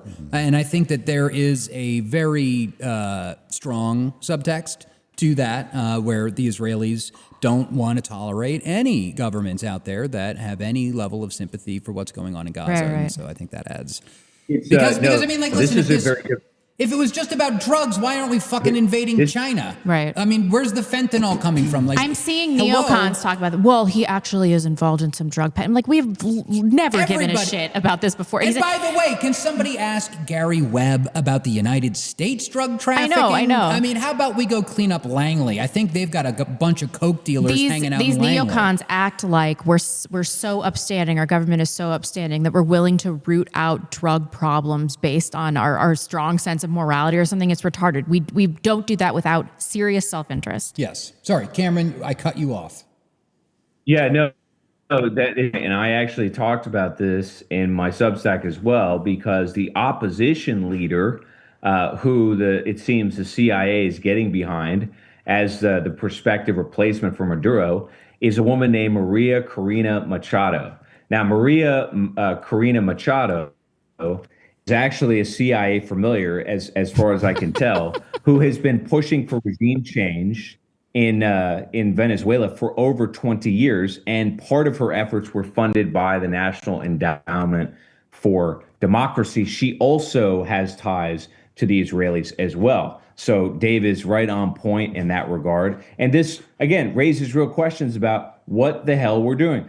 At whose behest are we flirting with the idea of regime change? And remember, I didn't even mention the potential collateral damage in the form of casualties to U.S. forces if they go ashore. That could absolutely happen. Remember that the cartels are very well funded and they have military-grade equipment. And Maduro also has backing from the Russians and also ties to the Chinese. So this is another quagmire that we should absolutely be avoiding. Let's refocus on the border. Let's get control of the illegal immigration problem, which is to the tune of tens of millions inside our country. And let's go to war with the Sinaloa cartel. Let's do that. Let's set aside Maduro and Venezuela. And this is something of a Trump specific. I mean, we've seen this with world leaders before, but Trump has really ramped up the transactional nature of his relationship with South American governments. So this is from The Guardian. U.S. government records reveal Latin American leaders have spent millions hiring Washington's top lobbyists to push for a laundry list of requests, free trade deals, security assistance, energy investments to be heard by the Trump administration. Since the lead up to Trump's election, Department of Justice records show that at least 10 countries in Latin America and the Caribbean have registered their top officials and envoys as foreign principals under FARA. Under Trump, we've seen a more directly transactional approach to influencing government. The very personal relationships that have developed with the far right in Latin America have given direct access to the White House. I wouldn't say this influence peddling is unprecedented, but the magnitude is. There are reasons that we're doing this, and I think it is a quagmire. We have too many irons in the fire. We could maybe deal with one or two of these situations going on, but collectively, I think that this might spell ruin. Yeah, for not the United with States. China having their hand around their balls squeezing, Right. and with what they're doing with the precious metals market, what they're doing with the rare earth metals market. Bro, pick a fucking lane. I know, exactly. Get your last minute super chats into the backlash.net/super chat right here on my YouTube channel, at Real Backlash on that YouTube channel. Somebody just messaged and they said, you should have talked about Atlas during the Ireland segment. So you could talk about your pot of gold. Finding your pot of gold. I'm like, damn. That's racist. That would have been really good. I will not tolerate any anti-Irish or anti-Italian racism on this podcast. But before we get to super chats, let's talk a little bit about gold. Okay, let's do it. Let's. I was gonna throw it to LP to see if he had anything to add. I don't do geopolitics, man. Maduro should have kissed the wall. Sounds like I don't know. Jeez. Well, yeah. So we got gold is kind of selling. It's funny, by the way. I don't know if I can pull up. Let me pull up the text message. We're gonna do some text message doxing here with Kenzie. No, not with Kenzie. With Alex from the PNW Gorilla. Oh. Where is it? Is it in here? Oh yeah. So you'll remember that on that episode, I jokingly said, "Hey, why don't you sell your gold and buy Bitcoin?" And look what fucking happened that day. Gold tanked and people rotated. You need to tell into people Bitcoin. that you cannot give them financial advice. We're going to get sued. I cannot give you financial advice. I don't do that. Just look at his glasses. Do you want to trust this guy? Look at that. Jeez, it's so bright in here. Blah. But anyway, we do have gold and silver. They're cooling off a little bit, but this is not going to be stopping anytime soon. China is definitely remonetizing gold at this point. Of course. They're persistently bidding. And the government basically has one way to fix all of its problems, and that is printing more money. Yeah, of course. So if you've got money in the US dollar, and you don't want to be fucking poor without a pot to piss in on EBT by the time that your grandkids are your age, you're probably going to want to put a little bit of money into gold and silver, and you can do that with our friends at atlasbullion.com/backlash. They are the internet's premier dealers for gold and silver. They've got subscription plans. You can get signed up as low as $55 a month. You can get gold subscriptions for as low as $200 a month, but you can also call Kenzie at Atlas Bullion and arrange for a bulk order if that's something you like. And by the way, I was on the phone with her earlier, and she told me that she is moving. They're moving their headquarters. I guess they got a new warehouse or something. And so if she's taking a little bit longer to get back to you, it's because they've been extremely busy down there. It's because she hates you personally, and that's why she's not getting back to you. The audience. Probably. It's because you're annoying. Yeah. Stop annoying her. But anyway, gold and silver is I don't think that this bull run is anywhere near over. I'm pretty sure that this is just like the initial signalings that the post-1971 fiat dollar is on the brink of collapse. China's got us by the balls, and you got to protect yourself, protect your wealth. Go to atlasbullion.com. Let's talk Antelope Hill, too, before we get to Super Chats. Okay, we can do that, too. Antelope Hill, by the way, they have a brand new book out called Rise of the Reich, which is, I believe that was like official propaganda from the German government back in the day, but they are republishing it because they are fighting to keep history alive against the regime of anti-white censorship and to publish a new generation of dissident, radical, and right-wing researchers, philosophers, polemicists, and writers. They have an eclectic catalog that includes veteran right-wing authors and academics like Kerry Bolton, Dr. Ricardo Duchesne, and Paul Kersey, as well as newer figures like Lord Miles Routledge of Afghanistan, Josh Neal, and Christian Secor, in addition to a long list of original translations and modern reprints of otherwise inaccessible historical works from eras such as fascist Italy, National Socialist Germany, and even medieval Europe. Their original works include groundbreaking investigations into the causes and funding behind transgenderism and the opioid crisis, books on Christian nationalism, and American folktales. Additionally, Antelope Hill contributes to the regeneration of our culture and the rebirth of our family values through their top-quality fiction, including books like Let Them Look West and Worlds Separated, and a collection of beautifully illustrated and wholesome children's books. Whatever your interest is, you're bound to find books that you like at Antelope Hill, all professionally published and with cover art that will grace your bookshelves. So help us and help our people by checking out companies that share our values. Please visit antelopehillpublishing.com today. Thank you so much, Antelope Hill. I've done it. Let's get to some... You guys don't have a promo code or whatever that you... I think we're supposed to. There's supposed to be like a 10% discount code. Yeah. Well, there's a promo code LP, I've heard, for anybody who's wondering at Antelope Hills. There you go. Use promo code LP. And you'll get 10% off of your purchase. You'll to get 50% off. We're giving away 3 books here on the back. No, so yeah, we've really got to work on that. I do think that there is some sort of a super code for us or whatever. Anyway, last chance to get in your super chats. We're reading $10 and up. Do you want me to start with my YouTube channel? If you want to, sure. I was going to say, I think we're going to be slammed with super chats tonight, actually. All right, let's get to it. Don Browning says, awesome guest. Thank you so much. How much? $10. Okay. Thank you, Don. Is he one of yours? He's worth way more than $10, man. Come on. Dusty Trails, no note. Thank you, Troy. Same. We appreciate it. The Winged Hussar says, I would like to see the citizens from a strong support system for defecting the military and police who are choosing between their livelihood and the right choice. Thoughts? I would like to see the citizens form a strong. I read that incorrectly. Yeah, I mean, there have to be, like LP said, can you imagine the inner conflict you would be experiencing if you weren't a total psychopath, if you were in some kind of enforcement agency in any country in the West right now? Well, and this is one of the big things we were talking about on the show a couple of months ago when it comes to the border crisis, the ICE thing that's going on is like, nobody wants to discuss or confront how deeply penetrated our military is by the cartels. Mm-hmm. Like, those people are going to be in their, like, you know, do we go against the Mexicans or those are my people type of thing? We've got an issue, you know. I remember, Rebecca, you were even talking about the numbers. I think some base in California and how diverse it was, or was it something like 25%? 25% white. Right. I think so. Something like that. Yeah. I can't remember the exact statistics, but we did talk about it. I had a question for LP because I was up in Vancouver, as you guys remember, earlier in the year. Vancouver. And I was up there in Vancouver. That's right.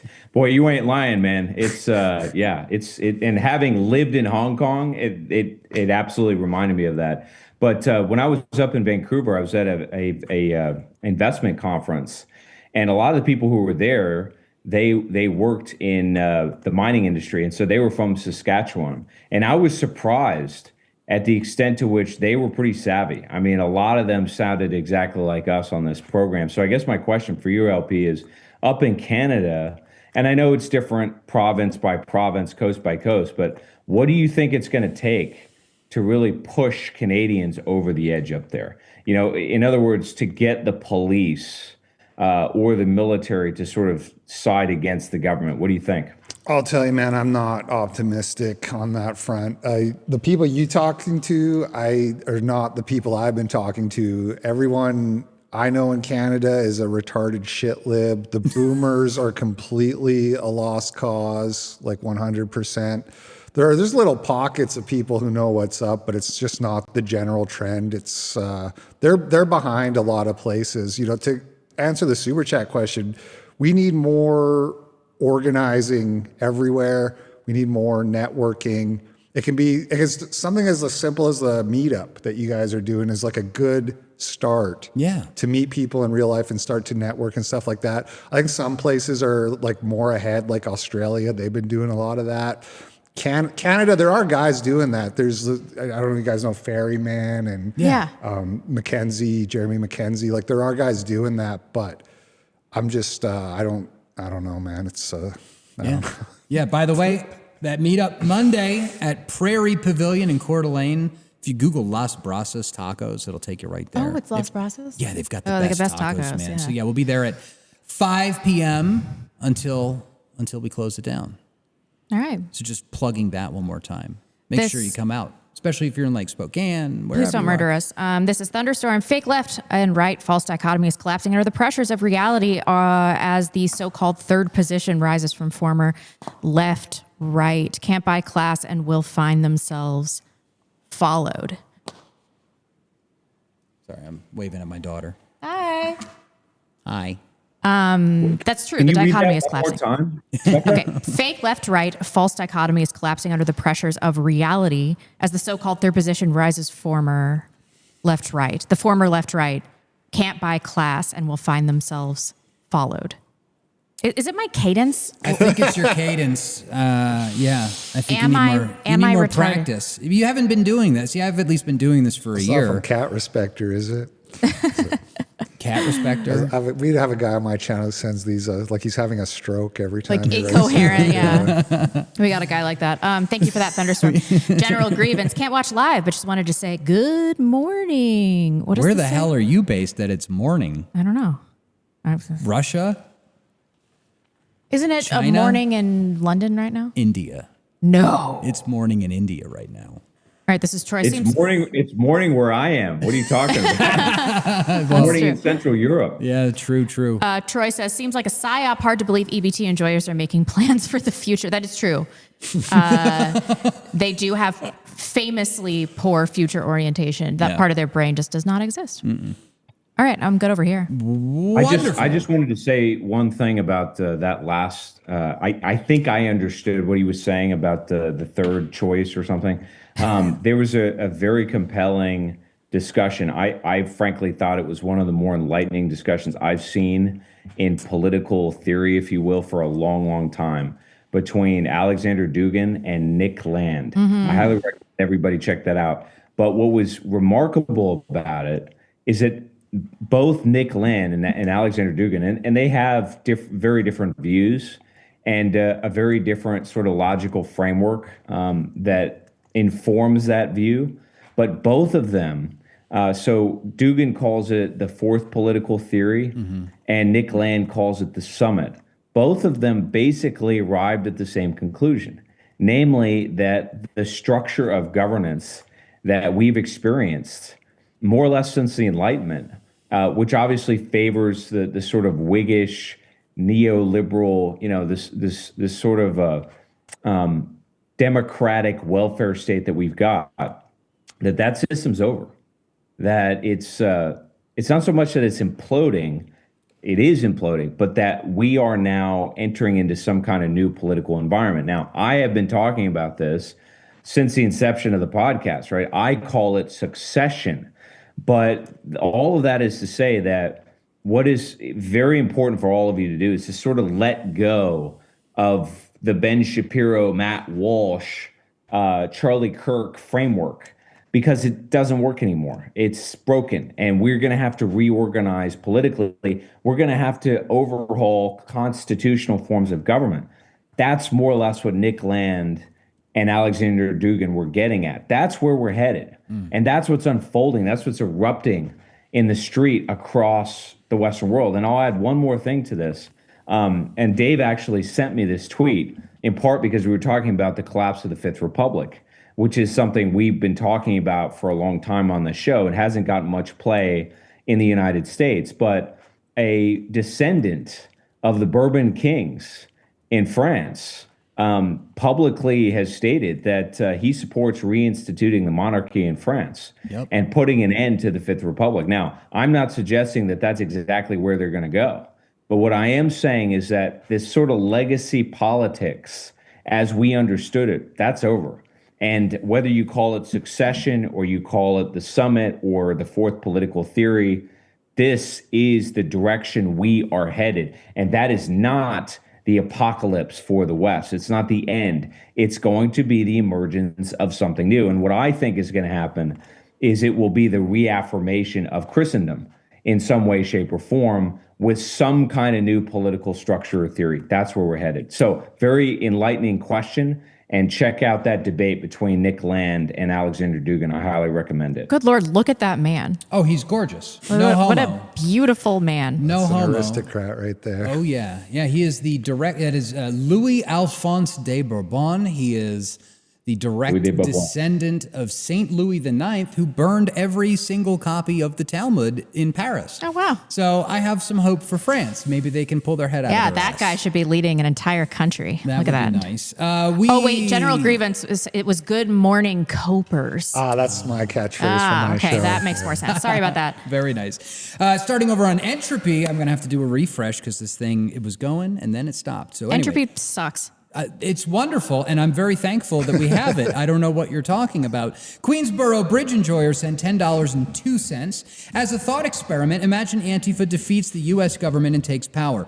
After an intense struggle session, the local commissar forces Blonde to keep streaming. As punishment, her only co-host options are Will Stansel and Jack Cruz. Who does she pick? Yes, it do be like that, Mrs. Blonde. Will Stansel, because that would make for hilarious content. And I know that our audience has all seen it, but if you're not watching the Emily Yukas series on Will Stansel, it's the funniest thing I've ever seen. It's going mega viral. We're having her on in November as well. Amazing. Nice. You know, it's incredible that her little Will Stansel show got like 1 million views. Yeah. And it's like, go back and look at the numbers for like The Simpsons when it was on TV. Oh yeah.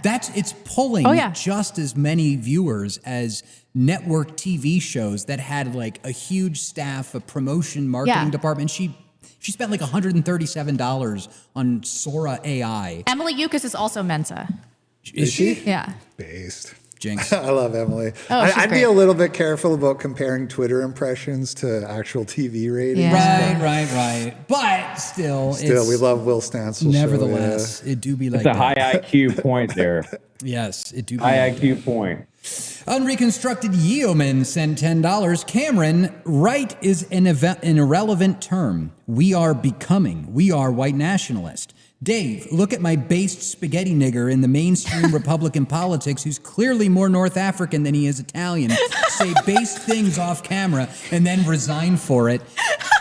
That is so true. Cameron, almost audible facepalm. You guys really cut through it. That must have hurt. Are your feelings hurt? Because that person is totally right. I don't have feelings. I was thinking it a little bit. It's Ma'am sent $10. LP, have you recovered from Monday's TwitchCon fallout yet? The crowd's reaction seemed like its own kind of horror show. Makes you wonder if empathy got left behind in the merch line. What is this? I just saw a few tweets on it. I did a little segment on this Twitch streamer who got assaulted. Some guy walked up and like grabbed her and kissed her at a meet and greet. And everyone in the chat was like, good, she deserves it, the stupid whore. And I like crashed out of that. I was like, come on, guys. I clipped it and put it on the YouTube channel, and 99% of the comments are also like that. So I've just I give up. I don't know. It is what it. Maybe I'm wrong. Maybe she is a stupid whore. Was she a stupid whore? That's the I don't really know her, but some people said no. Some people said she's not really. Wait, somebody just came up and kissed her? Yeah. Walk it off, girl. It's not that big of a deal. Yeah. Isn't that like rape? Okay, all right, come on. I think it's more the issue at hand was more the security problems. She could have got stabbed. Is kind of like what it was. But she didn't. Right? Instead, she got a kiss on the lips. It just What if they had herpes? Everybody has oral herpes. I don't. You wouldn't know. 90% of the population. What do you mean has you it. wouldn't know? You wouldn't know. I don't have it. I've never had a cold sore. It doesn't matter. Most Idiosyncratic, Dave. Most people. This is true. Most people get it when they're young children, HSV1, and they never have an outbreak. If you can hear me, send the meteor now. You can or Putin. If you can hear me. Are you even listening to me? They get it when they're children from kissing grandparents and stuff. Or they get it at a Matitza Buffet, No, that's the other kind of herpes. Oh, my God. Oh, good Lord. Anyway, yeah. Now everyone's going to think I have herpes. Thanks a lot, Dave. You're welcome. Queensboro Bridge Enjoyer sent $10. Speaking of MLK, many people are saying that a future episode on this topic would be interesting. In particular, the 1983 filibuster of a MLK holiday bill would be a great place to focus. Senator Helms read the work of Sam Francis on the Senate floor, which is how a lot of MLK info got out. Get the fuck out of here, really? I did not know that. Sam Francis, R.I.P., based. Very good. We've also got Get Your Hands Off Me, You Dang Dirty Ape, sent $10. How much can the U.S. use the spoils of war with the drug cartels to pay off the national debt? They won't. $37 trillion. Yeah. I don't think that. I don't think we're gonna. Yeah. No. I don't think we're gonna get that. Well, the assumption into that question is that they're not already plundering those coffers. Certainly, people have suggested that the CIA has dipped its ugly hands in that abyss. I don't know. It's It's an interesting question to be sure, but my guess is it's not enough. It's not enough to pay for EBT cards for everybody. Very true. And so we've got a very nice $25 super chat from Nisorazak. Is that how I say this? I'm not sure. It said, "Hi, finally caught you live. First time ever super chat. Sorry, blonde, but I have a Bitcoin and gold related question. I've checked out your recommended sellers for both, but neither cater to Canada." Then he sent another $25 super chat saying, "Could you recommend Bitcoin gold sellers to Canada? I'm also looking for a cold storage wallet. Thanks." Well, as a matter of fact, I'd love to answer this question. For Bitcoin in Canada, you want to go to Bull Bitcoin, bullbitcoin.com. They're based in Canada. What is this face? Since when is Bitcoin like a national? It's on the internet. What do you mean you need a Canadian seller? I don't even. Well, no, I mean it's true. So like with Strike Bitcoin, River Bitcoin, and like Bitfinex, they are not available in Canada. You can't get on the exchanges in Canada. So is Coinbase like a dirty word or what? Oh, yeah. Absolutely. I got banned from Coinbase. Yeah, no. And Gemini. Fuck Coinbase. And so for donating money to Andrew Anglin. So Bull Immediate ban. Bitcoin is who you want to go to. Very reputable company. They're awesome. They use Lightning and Liquid as well as on chain. Highly recommend them. When it comes to your gold, actually, I've got a recommendation there from Kenzie because let's see, they can't import from Atlas Bullion to Canada. It's just you're going to get hit with fines. It's going to be a real problem. But Kitco is a Canadian company, and they sell gold and silver. And so I believe they're based in Melbourne, maybe? I'm not sure. But Are these people giving us any money? They're not giving us any money, but we're helping out a friend here, okay? They add some questions. Kitco is a Canadian-based gold company. You can buy from them. And then as far as getting a hardware wallet, you do want to use our link for the Blockstream Jade Plus. You can find that link on our website under affiliate links, Bitcoin hardware. That's where you want to go. And so I think I have successfully answered those questions, which I wanted to answer. Thank you for asking that question. LP, what are your thoughts on Bitcoin? Don't ask. I use Coinbase. I didn't know. I used Coinbase. I didn't know that was bad. Bro, get out of my house. I'm hearing this for the first time. Get out of my house. I'm hearing this for the Dude, first I'm time. a no-coin normie, according to Jack Cruz, and even I know not to use Coinbase. Yeah, Coinbase is... As soon as I got banned on Coinbase and I tweeted about it, everyone's like, why the fuck were you on Coinbase, you stupid bitch? When they ban you, do you lose your money? No. But it was a... Because I'm worried now. Someone's going to send them this clip and be like, ban that guy. It was a whole thing to get my money out, though. Yeah. From Gemini, actually. Yeah. I mean, no, you don't want to. If you live in America and you want to have Bitcoin, use River Bitcoin. We've got the hat down there. There's an affiliate link on our website. River Bitcoin is very based and awesome. And the owner, Alexander Leishman, very, very good guy. Correct opinions about 9/11. Very good. Okay. The Orthodoxer sent $10 just here to say that Dave is awesome. Love you, man. And LP, I saw Frank Stone was on Xbox Game Pass. I pay nothing for it. Is it worth it? Sure. If you get it for free, sure. Have a playthrough. It's not a very good game, but free is about the right price. Dave, I saw a comment about you in the live chat, and it said, Dave is like licorice. You don't want to eat it at first because it's gross, but then eventually you're like, okay, I'll eat more. Dave, yeah, I think that's Dave. You wear people down, and I think that's great. See, this is the kind of feedback that I want. I had too much positive comments about the video I put out yesterday. That's a positive comment. Okay. Domestic Tourist sent $25. Good afternoon, Copers. Would love to see my boy Andrew Edwards on the Backlash. Phenomenal author. And sorry I called you a baby that one time, LP. Unban me, please. I'll think about it. He'll think about it. Dr. Sean McGuire sent $25. Hi, LP. It's Dr. Sean again. I feel like you and I had a real breakthrough on our last call-in appointment. Keep facing up to your fears and remember, you are stronger than that coaxial cable, and it's not your fault.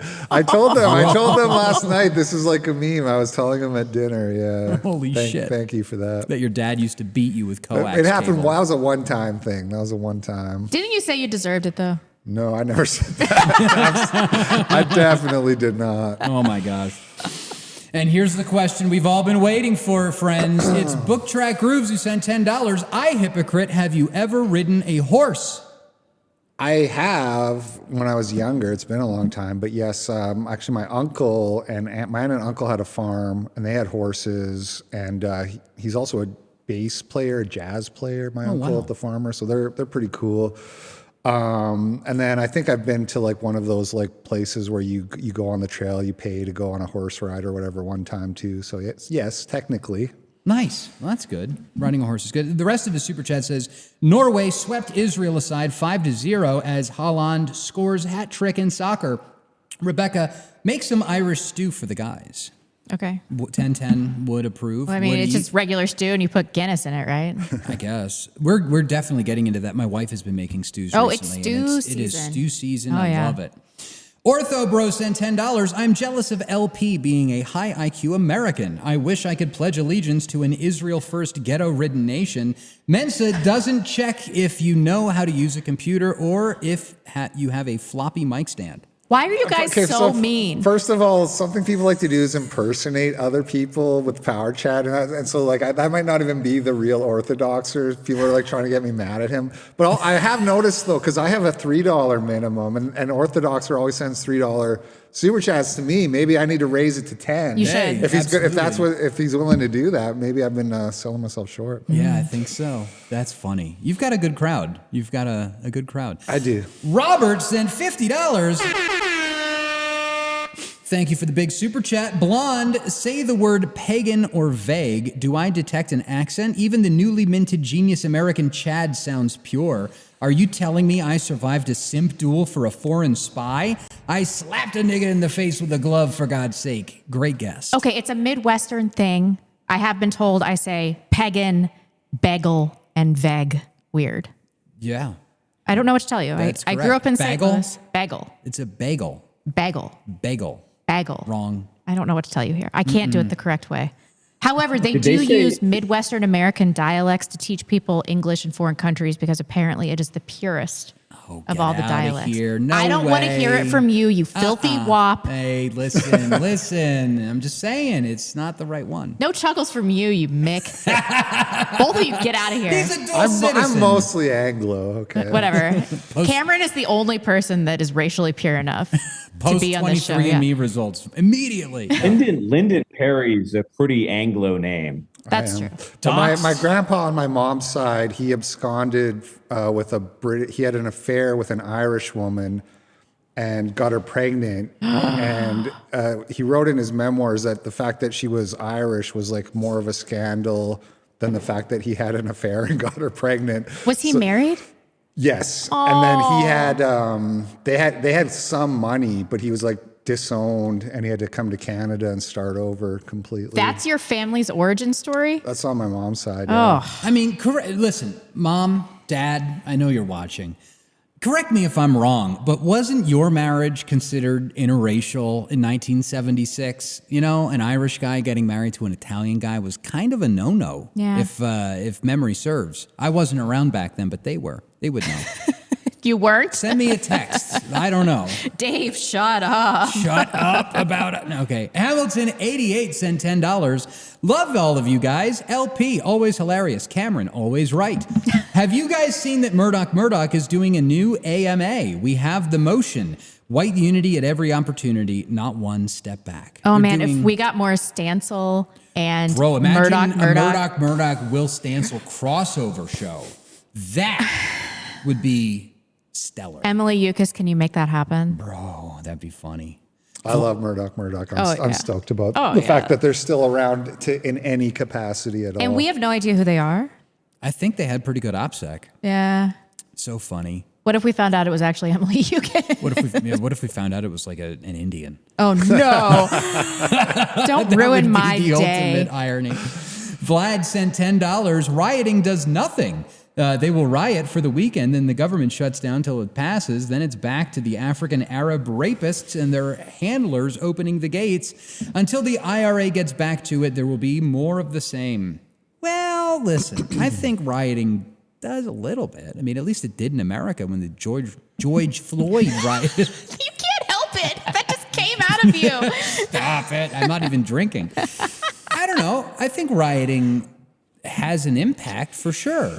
I don't know if it's good or advisable necessarily. It's dangerous. We saw the same thing happen in the UK after that guy stabbed those 3 little girls, which is what they ended up making that adolescence thing about. But a lot of those people ended up in jail in the UK, and that was there was a big civil war on the right about should you encourage this or not, because a lot of people did end up in jail. Some of these Irish people are going to end up in jail. I sent you a clip, we didn't watch it, but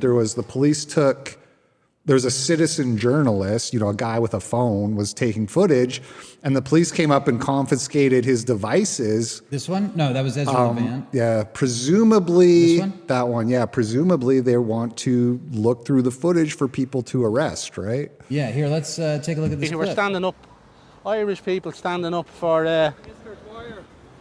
I don't need your services now, if you don't mind. What's this? What's this? Garda here investigating a criminal damage act. You're alive. Official patrol vehicle. Yes, Maybe they aren't so conflicted. Yeah. It is believed that your electronic devices contain evidence pertinent to that investigation, so it's now being seized under Section 7. Look at this, guys. Look at this. You're live. Now, if you fail You're to live. comply with Can this I get your directive, number? yeah, it's Lima 63. It's only O'Connell Ballyfermot Guard Station.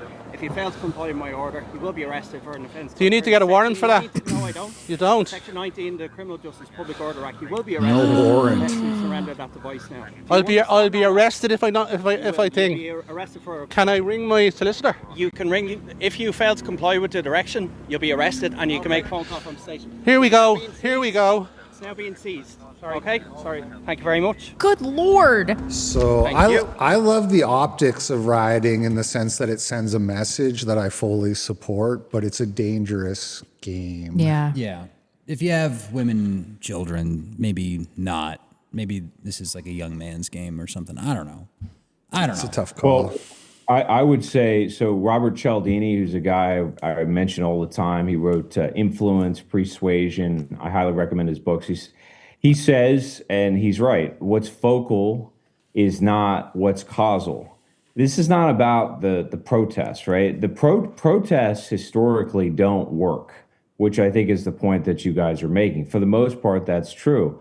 But this is not about that, right? Ultimately, these people that are protesting, as I said earlier, why are they out there? They're out there because they believe in the democratic process. They believe that they can influence government to change its course. That's not going to happen. When protests transition to mass mobilization or into some kind of a movement, and by the way, there is evidence that that's happening in the United Kingdom. I think it is happening all over the West. It's primarily online.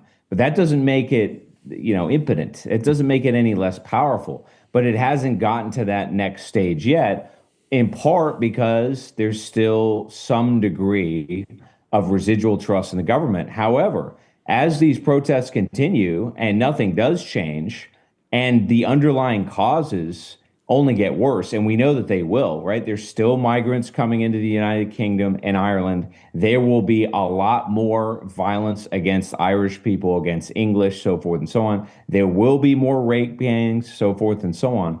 That means that you're going to get an explosion. That's where we're headed. And that's a nonlinear equation, right? You don't sort of trend into that. You hit a wall when the population has had enough. I'm simply suggesting that the protests are evidence that we're getting closer to the point where we've had enough. Yeah, I think you're right. By the way, we do have a verdict. In 1976, it was not considered interracial for an Irish man to marry an Italian girl. But when the Italian girl used Prego instead of making homemade gravy, that was considered a disgrace. Thanks, Mom. I like your parents already. They're very cool. They're great. We need to have my dad on the show sometime. Oh, I think totally. it'd be funny. Thomas Moore sent $11. The reason why the Irish police would never join the people, because increasingly the Irish police have become a graduate-based police force modeled on the English police force model. They used to come from the working class. Now it's contempt. Yeah. It's the same shit in America, too. this federalizing of the police. It used to be that you'd like live in a neighborhood, like, you know, the Italians had their own police, And then the you'd Irish want to had their own contribute police. to the right, right. right. Yeah, you know, yeah. you'd have like a beat cop that would go around and he'd actually know everybody. You know, nowadays we get the Israelis training all of our Our short. sheriffs. They have like limits on how tall you can be. In the police force now, by the way, they like make it so that like short people become cops, and they've all got Napoleon complexes, and you know. How do you then know that, Dave? What? I don't know what you're talking about. Look, this, anyway, I don't mean to belabor the point here, but this is another statement that's self-evidently false, and it's false because you're attributing to people logic. People do not make decisions based on logic. They make decisions based on emotion and based on shifts in power dynamics. You better believe that if the government runs out of money or its legitimacy continues to unwind, continues to unravel, and more people support the protesters, that's when you're going to start to see police switch sides. This is not about ideology, okay? This is about power, and this is about the emotional swings of the crowd. All of that, in my view, is trending in our direction, in part for reasons that have nothing to do with politics, because we're running out of money, right? Because we can't afford to subsidize the welfare state. We can't afford to pay the police, so forth and so on. That is ultimately what's going to cause these people to switch sides, not an ideological shift, right? Mm-hmm. Police, army, whomever, they want to get paid. And they want to work for whichever side is going to win. That's what this is about. True. We've got a nice super chat from James Cassatelli, who sent $10 on the Backlash YouTube channel. Got a little motion over there now. As a half Irish, half Italian American myself, I find Rebecca's hatred of me very attractive. Stop getting turned on by me yelling at you. Yo Jimbo Rockford sent $10 on Rumble. I think LP spurging out on his audience is funnier than Fuentes spurging out on his audience. LP brings the venomous vitriol. I get really angry sometimes. You're just like hanging out. Everybody in the group in the chat was like, "Why does he look so glum? Is he sad?" Oh, really? Yeah, our people are all like, "Oh, he looks sad." Are you sad? No, I didn't. Because of your childhood trauma. Do you want to talk about it?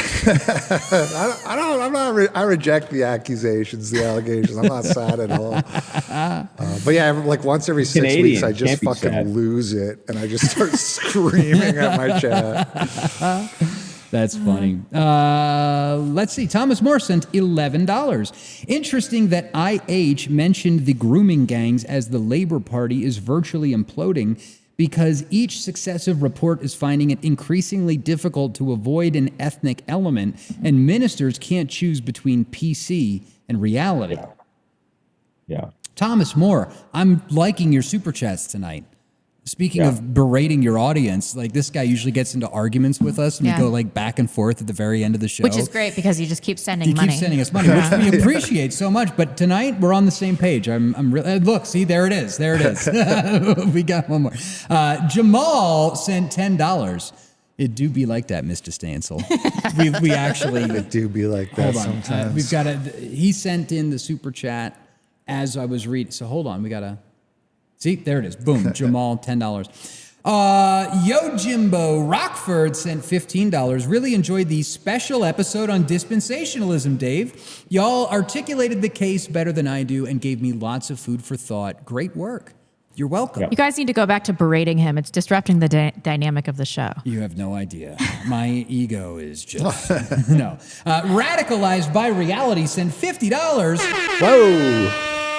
Thank you for the big super chat. Hey guys, networking is desperately needed on the dissident right. I'll be visiting family in the CDA area next month. It would be great to have another meetup while I'm there. Sending my gross sales from Idaho Tallow in super chat. More to come.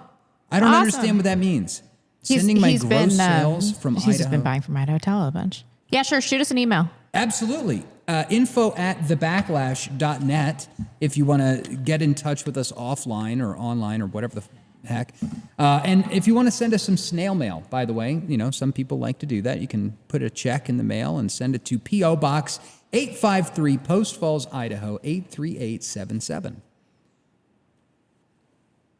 Glam Drink sent $10. Everybody was so awkward with that silence. I It's so know. funny. Come on, you sons of Goyim. Do you want to live forever?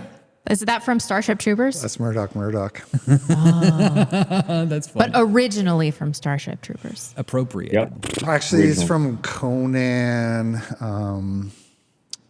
Conan The Barbarian? Destroyer, I believe. I'm No, not sure. it's from Starship Troopers. Do you maggots want to live forever? He says, "Come on, you apes, do you want to live forever?" yeah.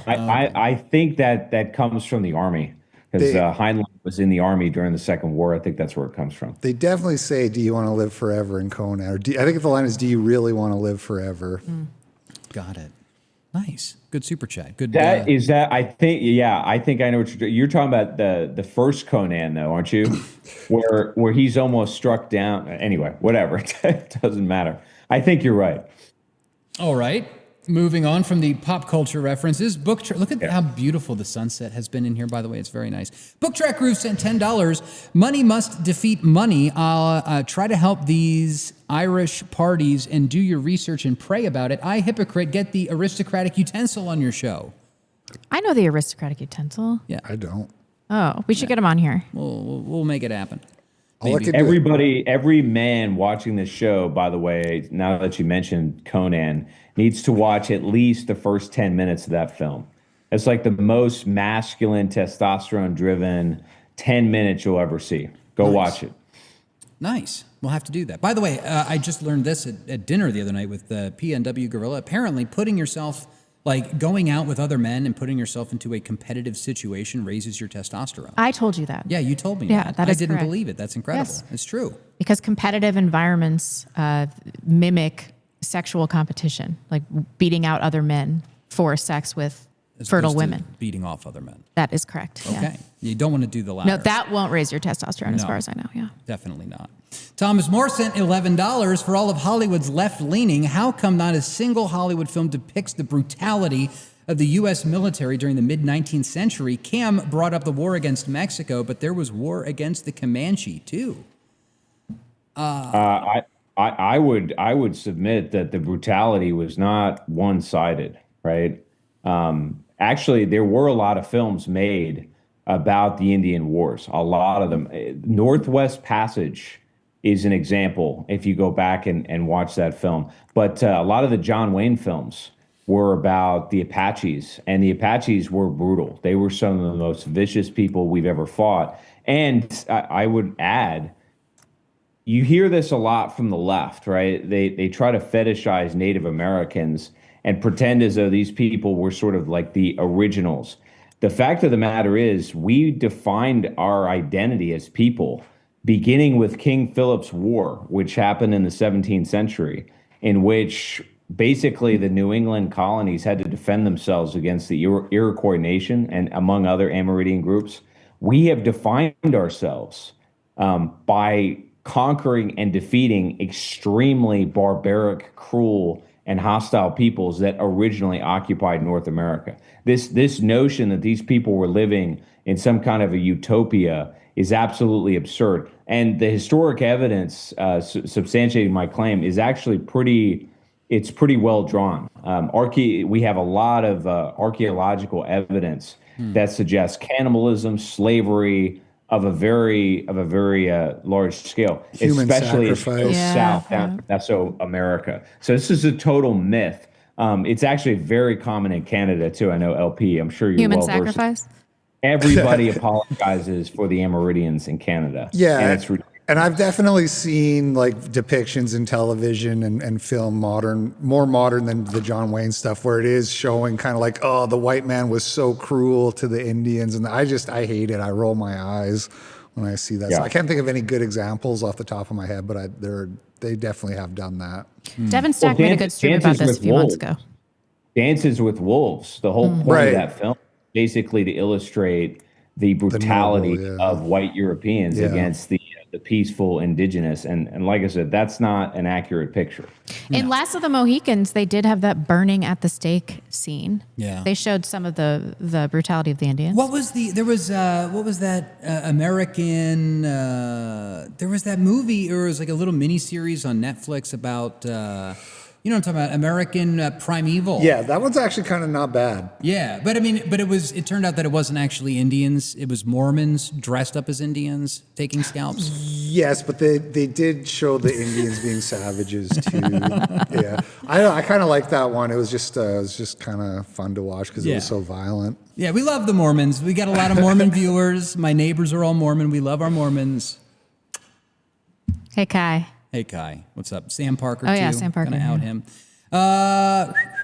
him. Jake Tungseth sent $10. Give LP a lecture on how to pronounce Spokane and Coeur d'Alene. It's tough. What? Okay, let's hear it. Spokane, Coeur d'Alene, Coeur d'Alene. Where is the... Ma coeur. No. Coeur d'Alene. Ma coeur. Oh, jeez. There's going to be a riot outside my house later tonight. I think he's got it. I think he nailed it. Yeah, totally. Nailed it. Thomas Moore sent $11. There's a poll in France that shows 88% of the French population no longer believes in democracy, and 71% would prefer a strong absolute leader to fix France's woes. Also saw a documentary on Paris suburbs. It's how you imagine it looks. Oh, yeah. Yeah, it was bad the last time I was there. I remember... And the banlieues. Yeah, they call them banlieues. Go back and watch our episode 2 weeks ago, whoever sent that super chat. We talk about France in some detail. Yeah, that place, look, Fifth Republic is over. And the good thing about the French population is when they've had enough, they burn down your favorite restaurant, which is what they did to Macron a couple years ago. Nice. Yeah, it's crazy. I mean, I spent some significant time in France, a couple of months, and it's amazing to hear the history. They had to like widen the streets because they would riot so often. You know. Anyway, it's a whole thing. Banlieue 13, also a good action movie.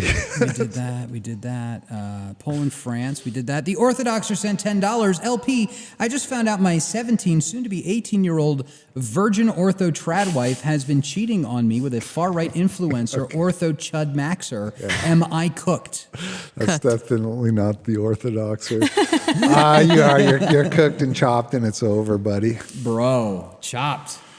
Chopped huzz. You know what chopped huzz is? Huzz is hose, right? Yeah. So ugly hose. Yeah, exactly. I learned that one from Vince James's son.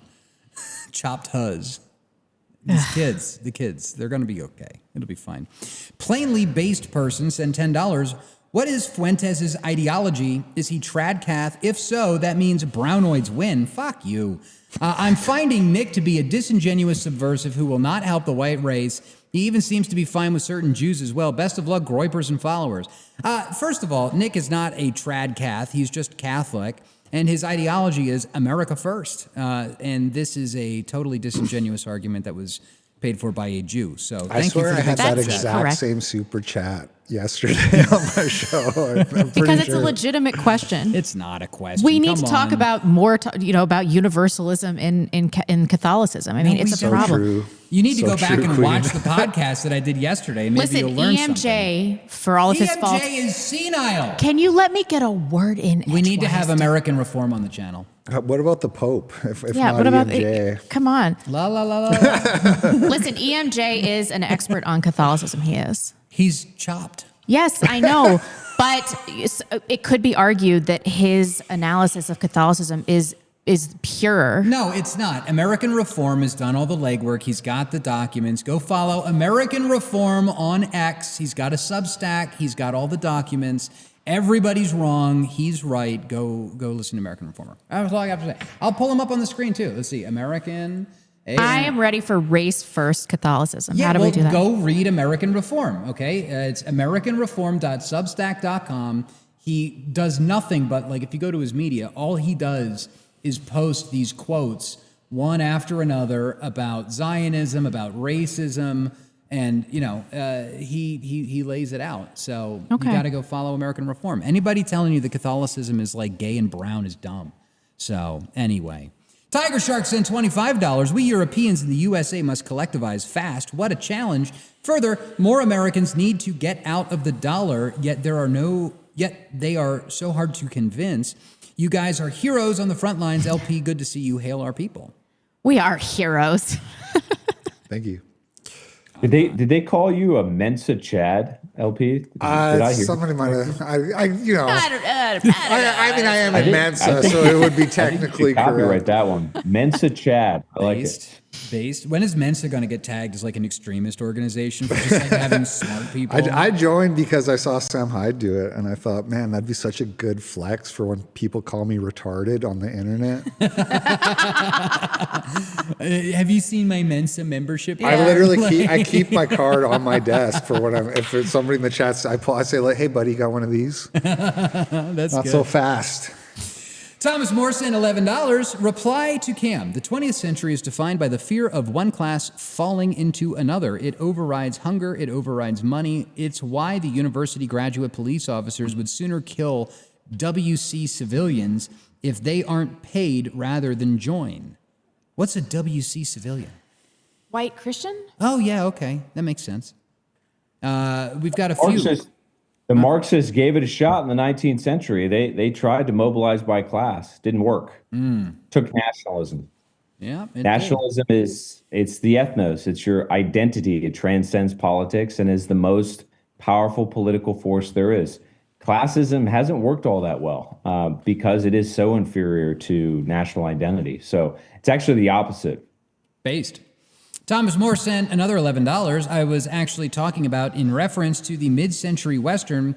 For example, the Oregon Trail 1959 does not actually feature the British, despite Oregon being fought over by the two economically. UK abandoned it because of sheer U.S. aggression. I don't know enough. Can't say I haven't seen it. Oregon, what did he call the film? Oregon Trail 1959. That's Never when seen that's it. when it came out. I haven't seen that movie. And Thomas Moore with another $11 super chat. Thank you so much, buddy. The U.S. Comanche Wars were so insanely brutal, the mid-century Westerns couldn't adapt the conflict. And to this date, the Comanche have not been in a single Hollywood film, with the exception of the Predator sequel, Prey.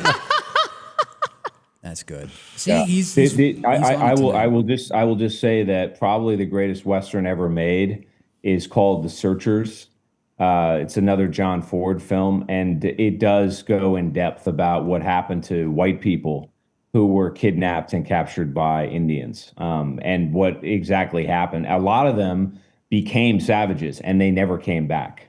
I mean, it's a very harrowing, compelling, historically founded story. So if you haven't seen it, The Searchers, John Ford. Nice. And I think that does it for Super Chat. I've got one more place I got to go check. Hold on. Let me check my YouTube channel again. Yeah, we got to just like hit the refresh button, make sure it's all there. I have to, nobody sent any Bitcoin. All right, we're good over here. Yep, we're good. We've got a big guest coming on the show this Monday. Do you know about this? Are you aware of this? My final pick for the month? No. Mary Fagan Keene. Oh, that's right. I did know about this. Direct blood relation to Mary Fagan, the 14-year-old girl who was raped to death by Leo Frank, owner of the National Pencil Factory, which precipitated the founding of the Anti-Defamation League. Yeah, and it's going to be incredible. So make sure that you put it on your calendars and tune in, because this poor woman and her family, imagine the chutzpah to found an organization based on your murderous to harass a family and re-victimize them, and it's gone on for over 100 years. So we're going to be getting a little bit of the truth about what happened at the National Pencil Factory. So do tune in on Monday. It's going to be a big show. Thank you so much for joining us, LP. Where can people find you?